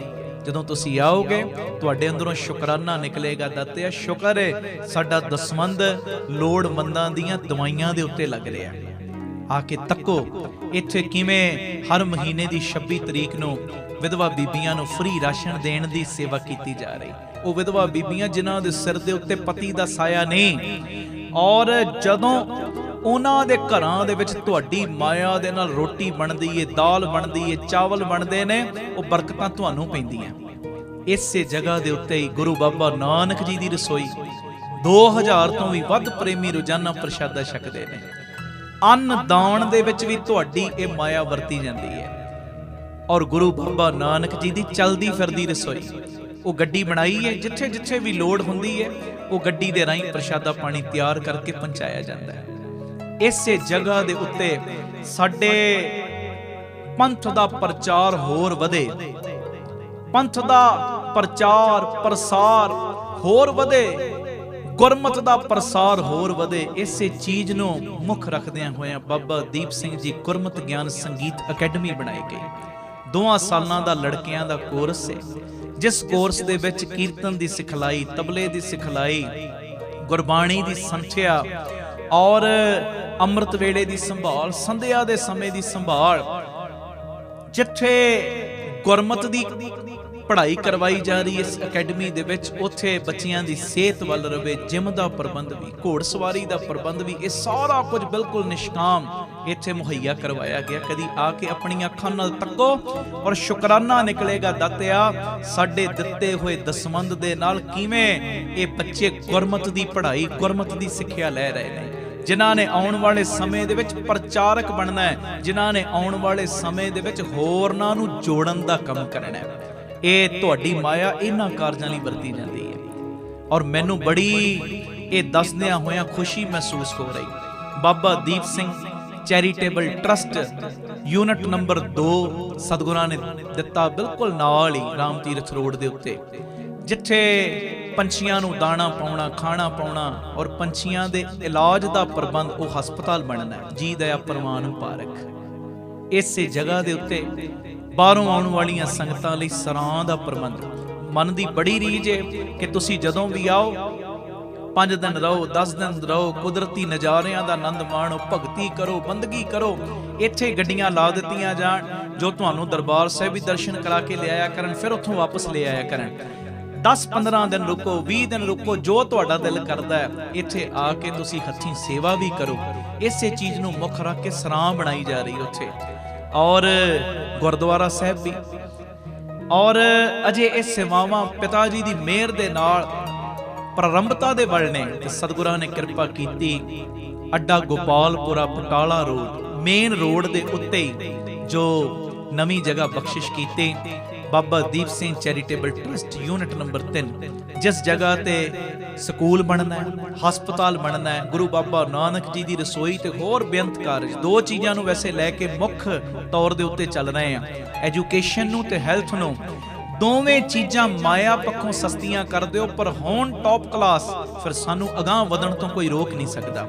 ਇਹ ਮੇਰੀ ਬੇਨਤੀ ਹੈ ਪਿਆਰਿਓ, ਆਪ ਜੀ ਇਹ ਸੇਵਾਵਾਂ ਦੇ ਵਿੱਚ ਆਪਣਾ ਯੋਗਦਾਨ ਜ਼ਰੂਰ ਪਾਇਓ। 2500 ਰੁਪਈਆ ਇੱਕ ਗਜ ਦੀ ਸੇਵਾ ਰੱਖੀ ਹੋਈ ਨਵੀਂ ਜਗ੍ਹਾ ਦੀ, ਕਿਉਂਕਿ ਦਸੰਬਰ ਦੇ ਮਹੀਨੇ ਉਹਦੀ ਰਜਿਸਟਰੀ ਹੈ। 2500 ਰੁਪਏ ਇੱਕ ਗਜ ਦੀ ਸੇਵਾ ਰੱਖੀ, 1-1, 2-2, 5-5 ਗਜ ਦੀ ਸੇਵਾ ਤੁਸੀਂ ਸਾਰਿਆਂ ਨੇ ਤੇ ਕਰਨੀ, ਹੋਰਨਾਂ ਨੂੰ ਵੀ ਜ਼ਰੂਰ ਪ੍ਰੇਰਨਾ ਕਰਿਓ ਔਰ ਪੱਕੇ ਮਹੀਨਾਵਾਰੀ ਡੋਨਰ ਬਣ ਜਾਓ ਕਿ ਇੰਨੀ ਸੇਵਾ ਅਸੀਂ ਹਰ ਮਹੀਨੇ ਟਰਸਟ ਨੂੰ ਭੇਜਣੀ। ਸਾਰੇ ਨੰਬਰ ਤੁਹਾਡੀ ਟੀਵੀ ਸਕਰੀਨ ਤੇ ਆ ਰਹੇ ਨੇ। ਜਿਹੜੇ ਅਕਾਊਂਟਾਂ ਦੇ ਵਿੱਚ ਤੁਸੀਂ ਸੇਵਾ ਪਾਉਣੀ ਹੈ, ਟਰਸਟ ਦੇ ਅਕਾਊਂਟ ਵੀ ਤੁਹਾਡੇ ਟੀਵੀ ਸਕਰੀਨ ਤੇ ਆ ਰਹੇ ਨੇ, ਸਕਰੀਨਸ਼ਾਟ ਲੈ ਲਓ। ਤੇ ਇਹ ਮੇਰੀ ਬੇਨਤੀ, ਪੱਕੇ ਮਹੀਨਾਵਾਰੀ ਡੋਨਰ ਬਣ ਜਾਓ। ਇੰਨੀ ਸੇਵਾ ਅਸੀਂ ਭੇਜਣੀ ਹੀ ਭੇਜਣੀ ਹੈ, ਕਿਉਂਕਿ ਮੇਰੇ ਮਨ ਦੀ ਰੀਝ ਹੈ ਘੱਟ ਤੋਂ ਘੱਟ 113 ਯੂਨਿਟ। ਪਰ ਮੈਨੂੰ ਇੰਨਾ ਵਿਸ਼ਵਾਸ, ਜਦੋਂ ਤੁਸੀਂ ਪੱਕੇ ਤੌਰ ਤੇ ਮੈਂਬਰ ਬਣ ਜਾਓਗੇ ਨਾ, ਮੋਢੇ ਨਾਲ ਮੋਢਾ ਜੋੜ ਕੇ ਸਾਥ ਦਿਓਗੇ, ਇਹ ਡਬਲ ਟ੍ਰਿਪਲ ਯੂਨਿਟ ਹੋ ਜਾਣੇ ਨੇ। ਇਹ ਮੇਰੀ ਬੇਨਤੀ, ਸਾਰਿਆਂ ਨੇ ਮੋਢੇ ਨਾਲ ਮੋਢਾ ਜੋੜ ਕੇ ਸਾਥ ਦੇਣਾ, ਪੱਕੇ ਮਹੀਨਾਵਾਰੀ ਡੋਨਰ ਵੀ ਬਣਨਾ ਔਰ ਇਹ ਸੇਵਾ ਤੁਸੀਂ ਸਾਨੂੰ ਪੇਟੀਐਮ, ਗੂਗਲ ਪੇ, ਫੋਨ ਪੇ ਵੀ ਕਰ ਸਕਦੇ। ਸਾਰੇ ਨੰਬਰ ਟੀਵੀ ਸਕਰੀਨ ਦੇ ਉੱਤੇ ਤੁਹਾਡੇ ਆ ਰਹੇ ਨੇ। ਆਪ ਜੀ ਨੰਬਰ ਨੋਟ ਕਰਕੇ, ਸਾਡਾ ਫੋਨ ਜਾਵੇ ਨਾ ਜਾਵੇ, ਸਾਡਾ ਮੈਸੇਜ ਤੁਹਾਨੂੰ ਜਾਵੇ ਨਾ ਜਾਵੇ, ਇਹ ਪੱਕੇ ਤੁਸੀਂ ਪਰਿਵਾਰਕ ਮੈਂਬਰ ਹੋਣ ਦਾ ਸਬੂਤ ਦਿਓ। ਪੱਕੇ ਤੁਸੀਂ ਮੈਂਬਰ ਬਣ ਕੇ ਆਪਣੀ ਸੇਵਾ ਹਰ ਮਹੀਨੇ ਭੇਜੋ, ਤਾਂ ਜੋ ਇਹ ਸੇਵਾਵਾਂ ਨਿਰੰਤਰਤਾ ਦੇ ਨਾਲ ਜਾਰੀ ਰਹਿਣ। ਵਾਹਿਗੁਰੂ ਜੀ ਕਾ ਖਾਲਸਾ, ਵਾਹਿਗੁਰੂ ਜੀ ਕੀ ਫਤਿਹ। ਵਾਹਿਗੁਰੂ ਜੀ ਕਾ ਖਾਲਸਾ, ਵਾਹਿਗੁਰੂ ਜੀ ਕੀ ਫਤਿਹ। ਧੰਨ ਗੁਰੂ ਰਾਮਦਾਸ ਜੀ, ਧੰਨ ਬਾਬਾ ਦੀਪ ਸਿੰਘ ਜੀ, ਸਤਸੰਗ ਜੀ। ਆਪ ਜੀਆਂ ਨੇ ਜਿਵੇਂ ਦਾਸ ਦੀ ਪਹਿਲੀ ਕਿਤਾਬ ਸਭੇ ਜੀ ਸੰਭਾਲ ਆਪਣੀ ਮਿਹਰ ਕਰ, ਬੜਾ ਹੀ ਉਸ ਕਿਤਾਬ ਨੂੰ ਪਿਆਰ ਦਿੱਤਾ। ਹਜ਼ਾਰਾਂ ਦੇ ਹਿਸਾਬ ਨਾਲ ਉਹ ਕਿਤਾਬ ਨੂੰ ਖਰੀਦਿਆ ਵੀ, ਪ੍ਰਚਾਰ ਹਿਤ ਉਸ ਕਿਤਾਬ ਨੂੰ ਵੰਡਿਆ ਵੀ, ਤੇ ਤੁਹਾਡੇ ਹੁਕਮ ਨੂੰ ਮੁੱਖ ਰੱਖਦਿਆਂ ਹੋਇਆਂ ਇਹ ਦਾਸ ਦੀ ਦੂਸਰੀ ਕਿਤਾਬ ਸਾਜਨੋ ਤੂੰ ਮੀਤ ਮੇਰਾ, ਇਹ ਰਿਲੀਜ਼ ਹੋਈ ਹੈ। ਔਰ ਇਸ ਕਿਤਾਬ ਦੇ ਵਿੱਚ ਵੀ ਕੀਰਤਨਾਂ ਦੇ ਉਤਾਰੇ ਨੇ। ਜਿਵੇਂ ਤੁਸੀਂ ਕੀਰਤਨ ਸਰਵਣ ਕਰਦੇ ਹੋ ਨਾ, ਬਸ ਉਸੇ ਤਰ੍ਹਾਂ ਇੱਕ ਲਫ਼ਜ਼ ਇਸ ਕਿਤਾਬ ਦੇ ਵਿੱਚ ਲਿਖਿਆ ਹੋਇਆ। ਜਦੋਂ ਤੁਸੀਂ ਪੜ੍ਹੋਗੇ ਕਿਤਾਬ ਨੂੰ, ਤੁਹਾਨੂੰ ਇਦਾਂ ਦੀ ਫੀਲਿੰਗ ਆਏਗੀ ਜਿਵੇਂ ਅਸੀਂ ਕੀਰਤਨ ਕਰ ਰਹੇ ਹਾਂ, ਕੀਰਤਨ ਸੁਣ ਰਹੇ ਹਾਂ। ਤੇ ਇਹ ਮੈਂ ਬੇਨਤੀ ਕਰਦਾ, ਇਹ ਕਿਤਾਬ ਨੂੰ ਆਪਣੇ ਪੜ੍ਹਨ ਵਾਸਤੇ ਤੇ ਮੰਗਵਾਇਓ, ਅਗਾਂਹ ਵੰਡਣ ਵਾਸਤੇ। ਕੋਈ ਬੱਚੇ ਦਾ ਜਨਮ ਦਿਨ ਜਾਂ ਕਿਸੇ ਦੀ ਕੋਈ ਮੈਰਿਜ ਐਨੀਵਰਸਰੀ ਹੈ, ਘਰ ਦੇ ਵਿੱਚ ਕੋਈ ਵੀ ਤੁਹਾਡੇ ਪ੍ਰੋਗਰਾਮ ਹੈ, ਇਹ ਖੁਸ਼ੀ ਦੇ ਵਿੱਚ ਇਹ ਪ੍ਰਚਾਰ ਕਰਿਓ। ਤੁਸੀਂ ਕਿਤਾਬ ਨੂੰ ਘਰ ਘਰ ਦੇ ਵਿੱਚ ਪਹੁੰਚਾਇਓ, ਗੁਰਮਤਿ ਦਾ ਪ੍ਰਚਾਰ ਘਰ ਘਰ ਦੇ ਵਿੱਚ ਪਹੁੰਚਾਇਓ। ਨੰਬਰ ਤੁਹਾਡੇ ਟੀਵੀ ਸਕਰੀਨ ਦੇ ਉੱਤੇ ਆ ਰਿਹਾ, 9875909004। ਇਸ ਨੰਬਰ ਤੇ ਆਪ ਜੀ ਸੰਪਰਕ ਕਰਕੇ ਕਿਤਾਬ ਆਪਣੇ ਲਈ ਵੀ ਤੇ ਅਗਾਂਹ ਵੰਡਣ ਲਈ ਵੀ ਮੰਗਵਾ ਸਕਦੇ ਹੋ। ਇਹ ਬੇਨਤੀ ਪ੍ਰਵਾਨ ਕਰਿਓ। ਵਾਹਿਗੁਰੂ ਜੀ ਕਾ ਖਾਲਸਾ, ਵਾਹਿਗੁਰੂ ਜੀ ਕੀ ਫਤਿਹ।